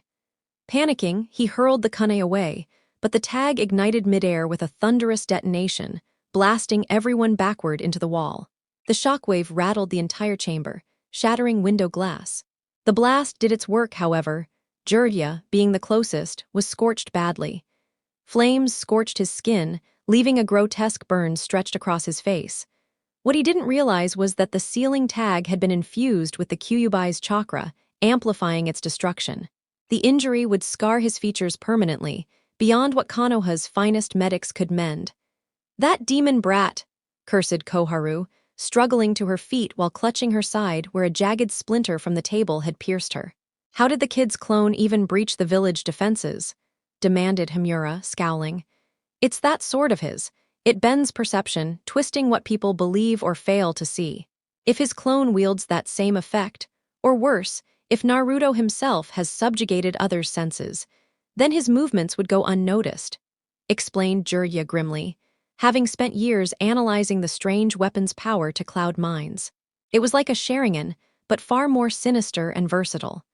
"Surely, there must be a way to strip that weapon of its influence," pressed Danzo, discreetly adjusting his robe and bandages to confirm none of his secrets were exposed by the explosion. "None that I know. I'll need time. The Toads have been investigating it ever since I reported its abilities," sighed Jirya heavily, dismissing the council soon after. At the Inuzuka compound, Tsume exhaled deeply as she entered her home, craving solitude. She dropped onto her couch, rubbing her temples against the pounding headache. For 3 long years, she'd endured endless debates over Uzumaki Naruto, whether to hunt him down, drag him back for conditioning, or rip the fox from him and seal it into another vessel. The last idea was abandoned, since only Uzumaki blood could hold the beast, and their sole seal master was the 5th Hokage herself. Even if they had another eligible Uzumaki, no one dared risk a flawed seal repeating history. Besides Jirya, the only masters of sealing had been the 4th Hokage, his wife, and the long-dead Uzumaki clans scattered across the globe. Or rather, once scattered. Tsume suspected Naruto had located survivors during his years away.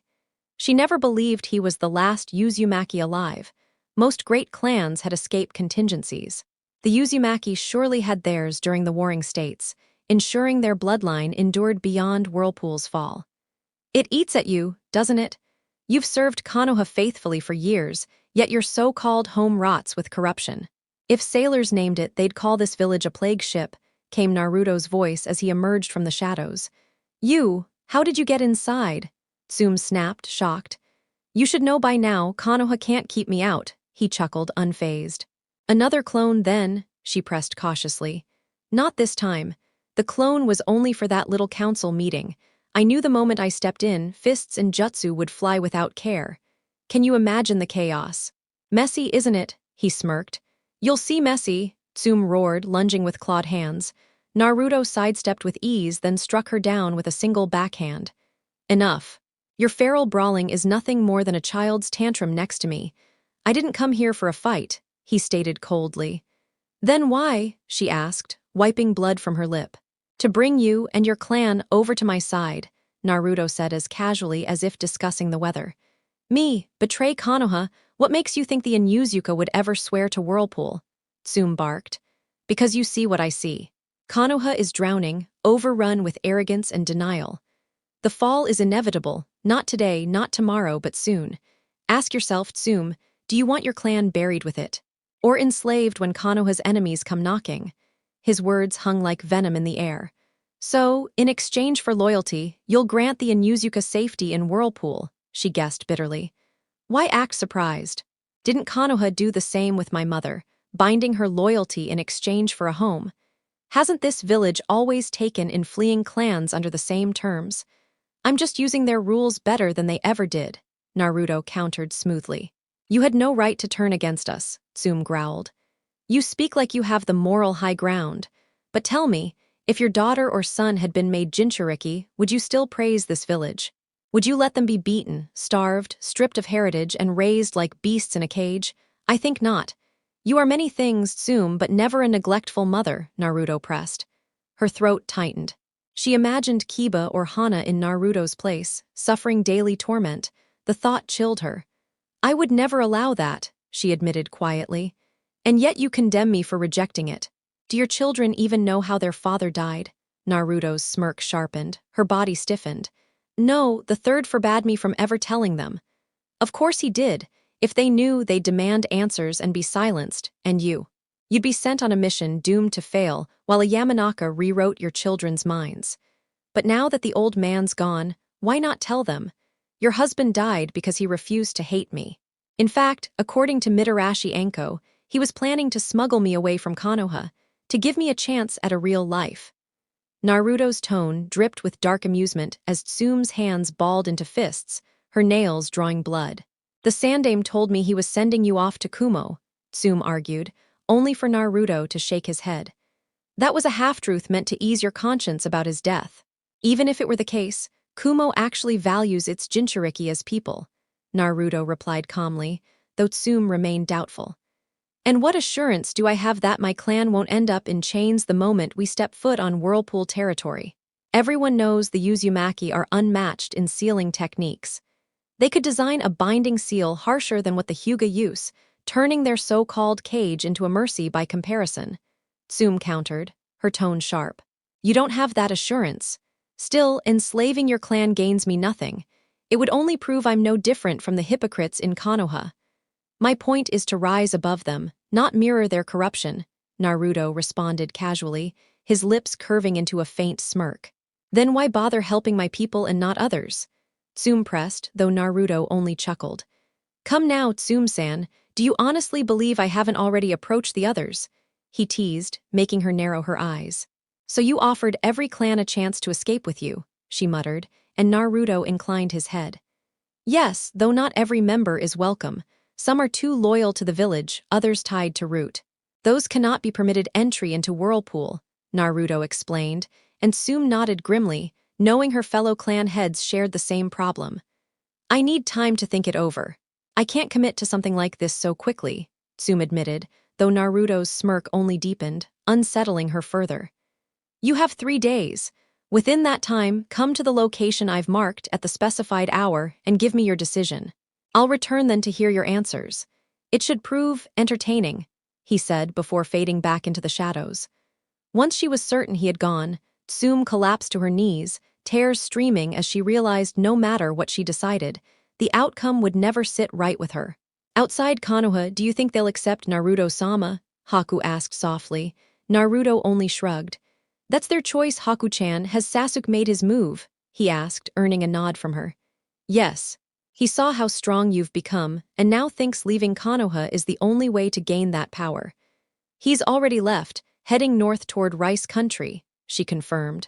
No doubt chasing rumors of Orochimaru's bases in that region. Shame for him, they're all ash thanks to me, Naruto said flatly, making Haku frown. You won't allow him to run free there, will you, Naruto-sama? She asked cautiously. Of course not, my dear. Why else would I have sent Itachi ahead with orders to eliminate him? Naruto answered, earning a small smile from Haku. I assumed you'd send Hinata instead of Itachi, she admitted. No. Itachi is the only proper choice when it comes to Sasuke. It's fitting, and it allows him to finally put his past to rest, Naruto explained. Konoha shinobi will be dispatched to stop Sasuke's escape soon, Haku noted. Which is why Hinata, Roshi, Anko, Jirobo, Teuya, and Kidomaru will intercept their squads, Naruto said smoothly, and Haku nodded. Valley of the End. Hello, little brother, Itachi greeted, his voice calm as Sasuke glared at him with unbridled hatred. Itachi, I've dreamed of this moment, trained for this day. And to meet you here of all places, the first time I left Konoha in search of strength. How cruel the fates are, Sasuke spat, his rage boiling. Itachi, clad in his ANBU gear and a white trench coat with a mask, stood composed. This was no act of fate. This was arranged by Naruto-sama, Itachi corrected, making Sasuke scowl. Naruto-sama. Don't tell me you serve that worthless failure now, Sasuke sneered, only to be struck across the face before he even realized Itachi had moved. Naruto-sama is no failure, foolish brother. He has done more than you can imagine. I won't stand by while you insult him, Itachi stated coldly. So you've lowered yourself to follow him? You're an Uchiha. Serving someone like him is beneath you. Sasuke shouted, drawing his tanto and lunging, only for Itachi to lazily parry with his own blade. You're wrong, Sasuke. I've seen Naruto-sama's vision for peace. It is something you'll never live to witness, Itachi said, shoving Sasuke back as their swords clashed furiously. Big words from someone losing his eyesight and dying of illness, Sasuke sneered, dodging a slash and countering with a thrust. So Jiraiya filled your head with that. To give you confidence? Too bad for you, Tsunade healed me long ago. My eyes failing mean nothing. Our clan's obsession with the Sharingan blinded us more than darkness ever could. Itachi retorted before landing a brutal kick that sent Sasuke sliding across the water. Meaningless, the Sharingan is our legacy, Sasuke roared, spitting fire jutsu at his brother. Itachi split the flames effortlessly with his blade, his face unamused, which only enraged Sasuke further. He hurled kunai and shuriken, all of which Itachi dismissed with ease. Then, sighing at his brother's weakness, Itachi pulled something from his coat and slid it over his eyes. That's father's pride talking. Allow me to show you true power, power beyond the Sharingan. Cry, Suzumushi, Itachi commanded, releasing a piercing sound that echoed through the valley. What is this? Sasuke thought, writhing as pain tore through his body, dragging him to his knees before everything went black. It is only because you are my brother that I grant you a painless end. For justice, die, Itachi whispered before driving his blade through Sasuke's skull, twisting to be certain. After checking his pulse and confirming death, Itachi hurled the corpse against the cliff and incinerated it with fire jutsu, ensuring no secrets could be stolen from it. With the ashes scattered, he turned to leave. But his steps halted when a familiar, hated presence appeared. Shimura Danzo, you've done Konoha a favor, Itachi. I expected no less, Danzo said with his root shinobi in tow. Strange. I thought you'd be furious that I killed the last, loyal Uchiha. No doubt the truth about Sasuke going rogue hasn't been shared with the people. It would only highlight Konoha's failures, Itachi remarked coolly.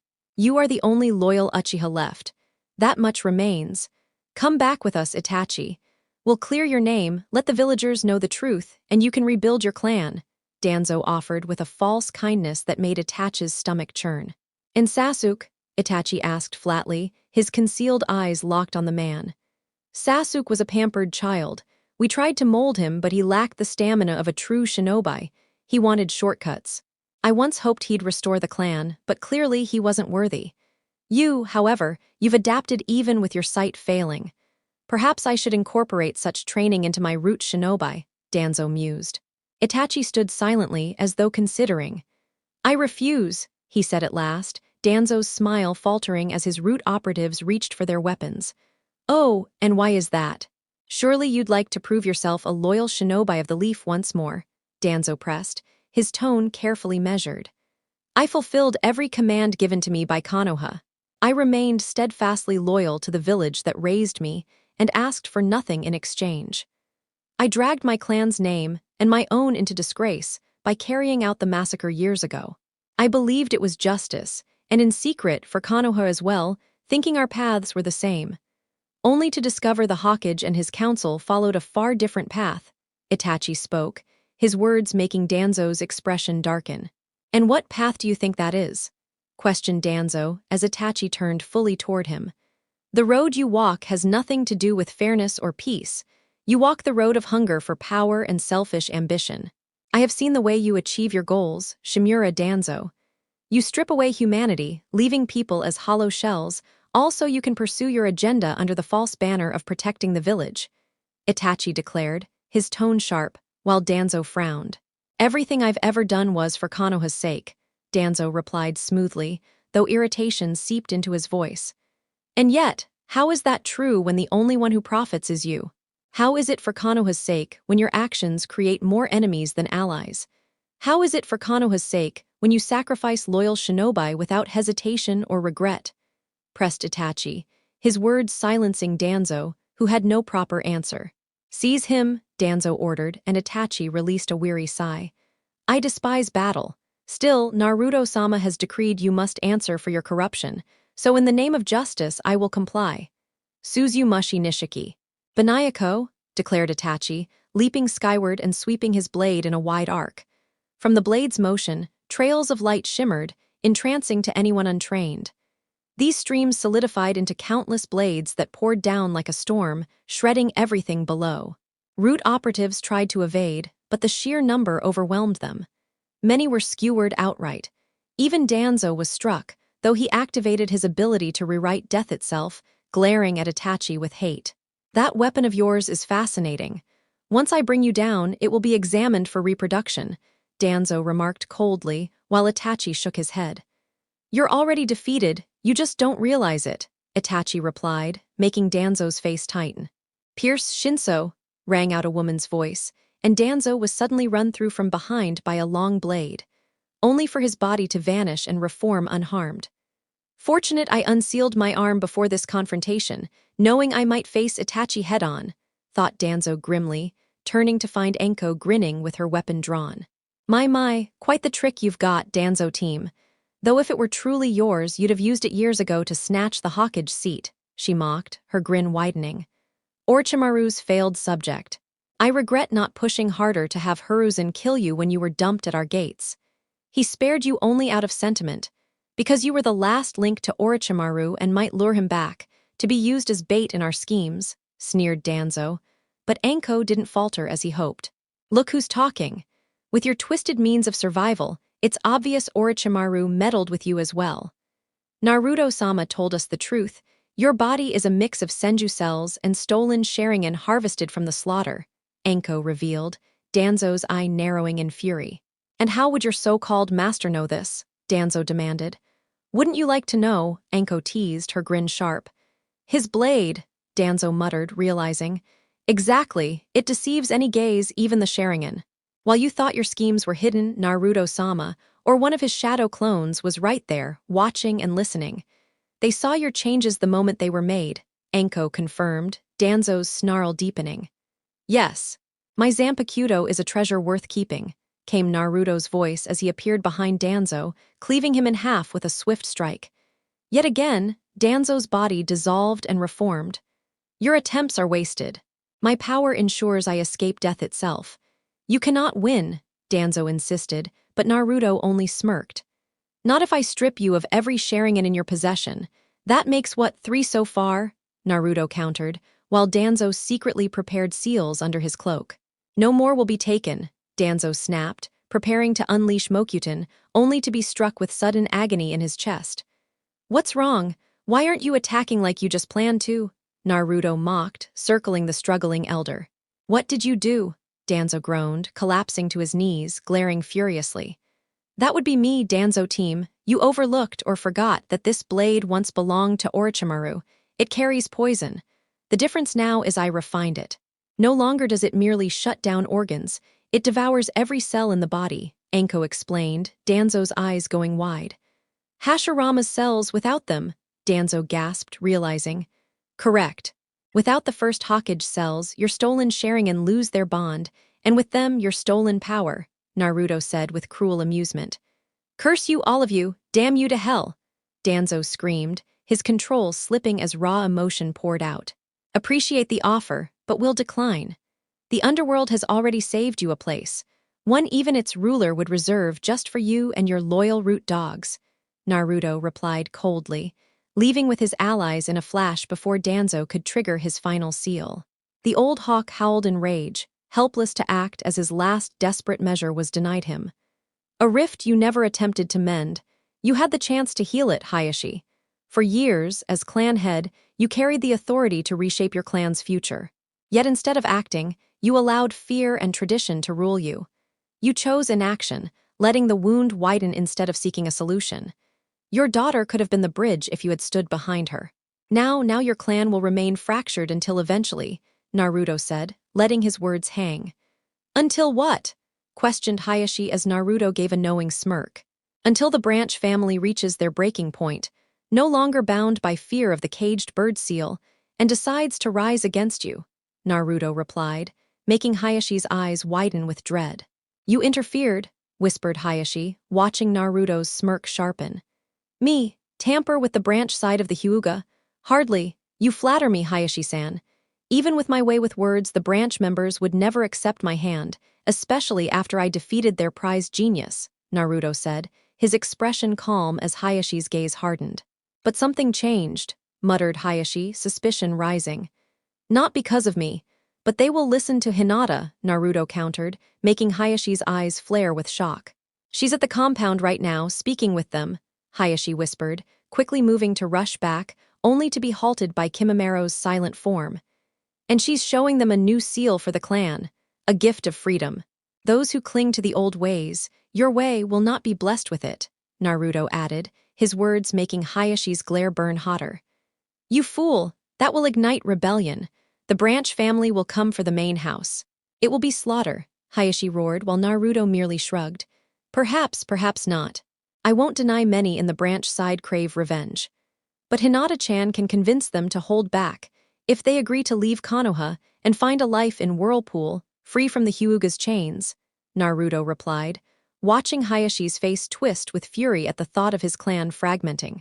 Never, Hayashi screamed, surging forward with blinding speed and hammering Naruto with gentle fist strikes before driving his hand into the blonde's chest where his heart should be. Shatter. Koika suijutsu, Naruto said as his body fractured like glass, revealing the real victim of Hayashi's attack, a Hyuga elder, an ardent defender of the caged bird seal. More than that, Hayashi's own father. No, Hayashi whispered, horrified as his father's lifeless body crumpled. Poetic, isn't it, Hayashi? First, your brother sacrifices himself in your place to avoid war with Kumo, at your father's urging, no less.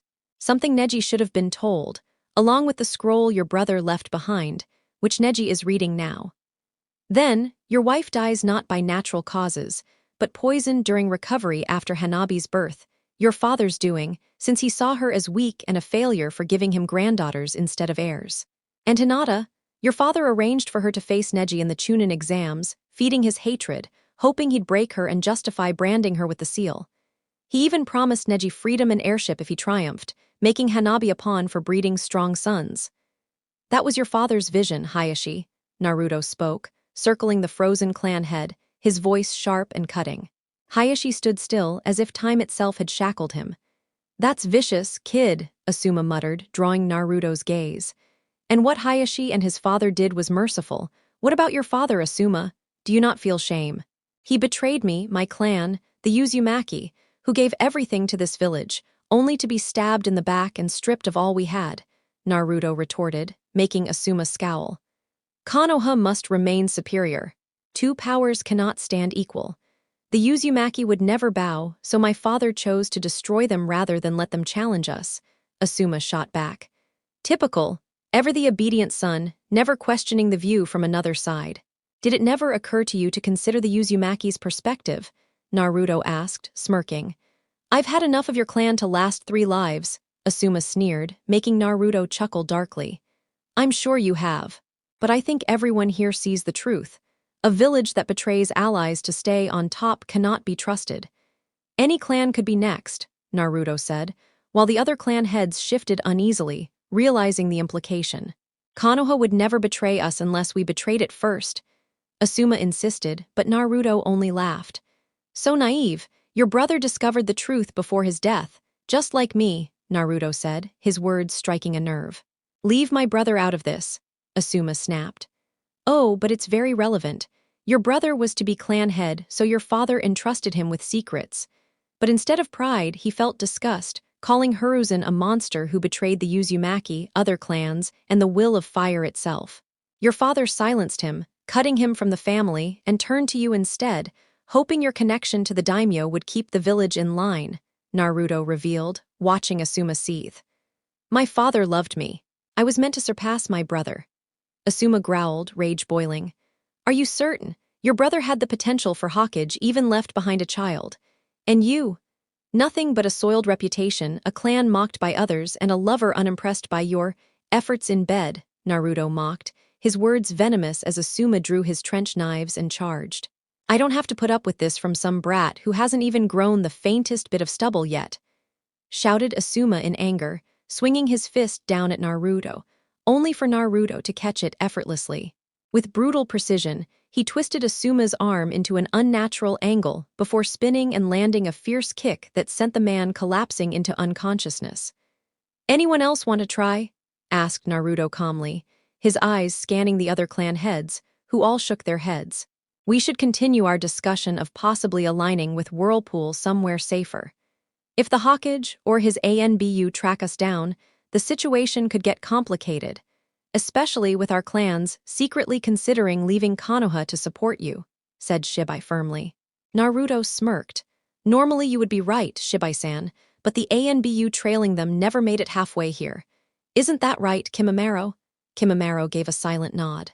"They were disposed of quietly, just as you instructed, Naruto-sama." "Good. So, with one clan head now incapacitated and the other barely able to stand, I'll assume the rest of you are serious about joining Whirlpool," Naruto said, his tone leaving little room for doubt. "The Kurama clan has fallen on dark times," admitted Kurama Unkai gravely. "We need somewhere to begin anew. Yakumo bears a seal placed by the Sandaime himself to suppress something dangerous inside her, but the problem has grown worse. Jirya has been avoiding giving her the help she desperately needs. I've tried everything, even considered killing her myself, but the Ito lashed out, forcing Jirya to reinforce the seal before Yakumo lost all control." Shibai spoke up next. "Logically speaking, the Aburame clan has realized Konoha has strayed from the path it once held. The enemies of the village gather strength, while Konoha weakens. To ensure our survival, we will move to Whirlpool and find a better life before we're wiped out." Shikaku sighed deeply. "As troublesome as it is to admit, staying in Konoha is even more troublesome. I may be a strategist, but even I know we can't outthink the village's enemies forever.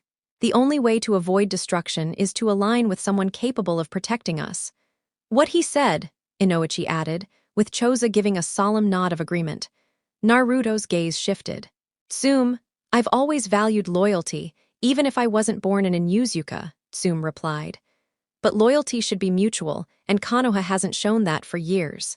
We remain devoted only to avoid meeting the same fate as the Uchiha. We all know Konoha would sell out any clan if it meant protecting the village as a whole. Sooner or later, Konoha will fall no matter what, and I won't let my clan perish because of blind loyalty.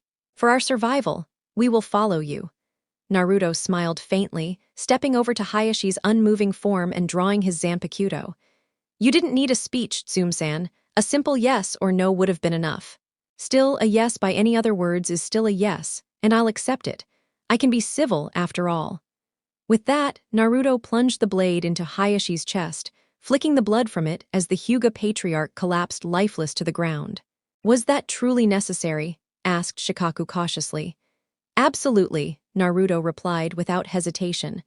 "Without Hayashi, Hanabi will no longer suffer under his influence. If she joins Hinata-chan in Whirlpool, she must be freed from that man's shadow." He then turned his gaze toward Asuma's unconscious body, studying him for a moment. "And what about him?" Inoichi asked carefully. Naruto's voice was calm and silky, almost Aizen-like. "Erase every memory of this meeting. Replace it with one of him drinking too much, imagining old ghosts from his past. Nothing more." Then Naruto turned and began walking away. "When will our clans be relocated to Whirlpool?" Shibai pressed. "Not immediately," Naruto answered, stopping briefly. "Hayashi's death will be staged to look like a conflict between father and son. To outsiders, the Hyuga clan will appear to have torn itself apart. Though you may wish to leave now, the Hyuga relocation must happen first. But rest assured, when the time is right, your clans will follow." With that, Naruto and his group departed, leaving silence in their wake. "We should move. I'll need to alter Asuma's memories and leave him at another training ground," Inoichi said, gesturing for Shikaku's help. "Troublesome," muttered Shikaku, lifting Asuma alongside him. At least Naruto showed some civility, more or less. They left. Work still remained. "Hawkage Tower days later, so you found nothing at the site where Hayashi and his father were discovered?" Jirya asked, turning to Kakashi. Kakashi nodded grimly, his investigation team at his side. "Nothing conclusive. Hayashi was killed by a sword strike, judging from the clean exit wound. His father, however, was definitely struck down by gentle fist. The injuries match Hayashi's style perfectly, and the blood on his hands confirms he delivered the blows. But the sword wound that killed Hayashi himself remains unexplained. Jiraiya frowned deeply at the report. It's not so hard to grasp, Kakashi. Most of the Hyuga clan has vanished. Danzo's personal Hyuga agents within Root were discovered dead inside the clan compound, and the branch family has disappeared. Hayashi's own daughter is also unaccounted for. She isn't among the corpses. Every scroll containing knowledge about the Gentle Fist and the Byakugan has been stripped from the archives, almost like they never existed there to begin with. Hayashi's fatal wound came from a blade, and the Hyuga have never wielded swords. Not once, which means someone else was involved, explained Jiraiya, prompting Kakashi's visible eye to widen. Naruto, Kakashi muttered, and Jiraiya gave a small nod. Only Naruto could bypass Konoha's defenses unnoticed. Only Naruto could sway the branch family to abandon the village. As in Uzumaki, he's well-versed in sealing techniques, and judging from his intellect and cunning, he's likely achieved my level of mastery, possibly even beyond. I wouldn't put it past him to have uncovered a method to undo the cage bird seal and release the branch family from its bondage. More than likely, he's moved them to Whirlpool and crafted a new seal, one that safeguards the Byakugan without enslaving its bearer, Jiraiya reasoned, while Kakashi's eye narrowed. He had no authority to meddle with the Hyuga or take the clan away from Konoha. That's a hostile act, Kakashi declared, though Jiraiya only sighed. Unfortunately, we can't declare war. First off, I believe Naruto acted in the name of Hayashi's estranged daughter, Hinata. If that's the case, he technically intervened for her sake, making it a personal matter rather than an illegal one. Secondly, about the seal, the so-called cage bird seal wasn't always what we know today. It was originally something else entirely, and not even called that. The first version was created by Uzumaki Ryunosuke, Jiraiya explained, making Kakashi stiffen in surprise. Uzumaki Ryunosuke? You mean the Uzumaki Ryunosuke, as in Mito's father? Kakashi asked, and Jiraiya nodded again. The very same. Back then, Ryunosuke was leader of the Uzumaki clan, long before the hidden villages even existed. My teacher once told me this man's strength was so overwhelming that even Hashirama and Midora together wouldn't stand a chance against him. When the Hyuga heard of his sealing prowess, they approached him to craft something that could shield the Byakugan from being stolen. Ryunosuke agreed and made a seal for all Hyuga, but only if it was never tampered with. He named it the Daojutsu Protection Seal. He explained that placing it on the forehead produced the strongest effect, but he recommended applying it to the neck, concealed under their hair, so no outsider would even know it existed, said Jiraiya, while Kakashi frowned deeply. And the Hyuga broke that vow, Kakashi stated, earning a nod from Jiraiya. Within a week of leaving Whirlpool, their elders and clan heads studied it obsessively, twisted its design, and decided who among their members would carry the brand on their foreheads. From there, well, history speaks for itself, Jiraiya replied, and Kakashi's face hardened with unease. Why didn't the Uzumaki act when they discovered the betrayal? Kakashi asked, and Jiraiya gave a smirk. They couldn't. Part of the alliance with Konoha forced them to accept the altered version, the cage bird seal, as legitimate. When the truth came to light, Hashirama wanted to wed Mito, but the Hyuga exerted political pressure to stop it, and they refused to yield until the Uzumaki clan allowed their changes. The agreement did have a clause allowing the issue to be revisited later, but that became meaningless once Whirlpool was destroyed in the Second Shinobi War. Even when Mito and later Kushina raised the matter, no one dared get involved in the Hyuga's internal traditions. Not even Minato, once he became Hokage, could push the issue. Hayashi's father opposed it, Hayashi himself kept it in place, and Sensei convinced Minato to leave the matter alone despite Kushina's protests, Jiraiya explained, while Kakashi gave a reluctant nod, clearly displeased with how the Hyuga's history had unfolded. Is there any chance we can appeal to the Fire Daimyo, make him intervene and bring the Hyuga back? Kakashi asked, but Jiraiya shook his head. Even if we tried, Naruto has enough leverage on Konoha to demand far more, and he will use it. Plus, we have other problems, the other villages and the Akatsuki. Without a Jinchuriki, we're already weakened, and my spy tells me the organization blames us for Naruto disrupting their schemes. They plan to strike soon. We must prepare, Jiraiya said, and Kakashi bowed his head. We'll be ready, Hokage-sama, Kakashi assured before exiting, leaving Jiraiya staring out the window of his office. I pray you're right, Kakashi. I may joke around like a fool, but even I see the leaf is crumbling. Danzo is gone, the Hyuga have vanished, Sasuke's whereabouts remain unknown, and in mere days, we've lost multiple ANBU and Jounin. Whether I hold the Hokage title or not, the only way to stop Naruto is to kill him, but finding a way close enough to do so is impossible. How do I destroy the child of prophecy before he destroys us? Jiraiya murmured to himself, eyes locked on the horizon beyond the walls of the village. The answer remained out of reach, as his thoughts spiraled in silence.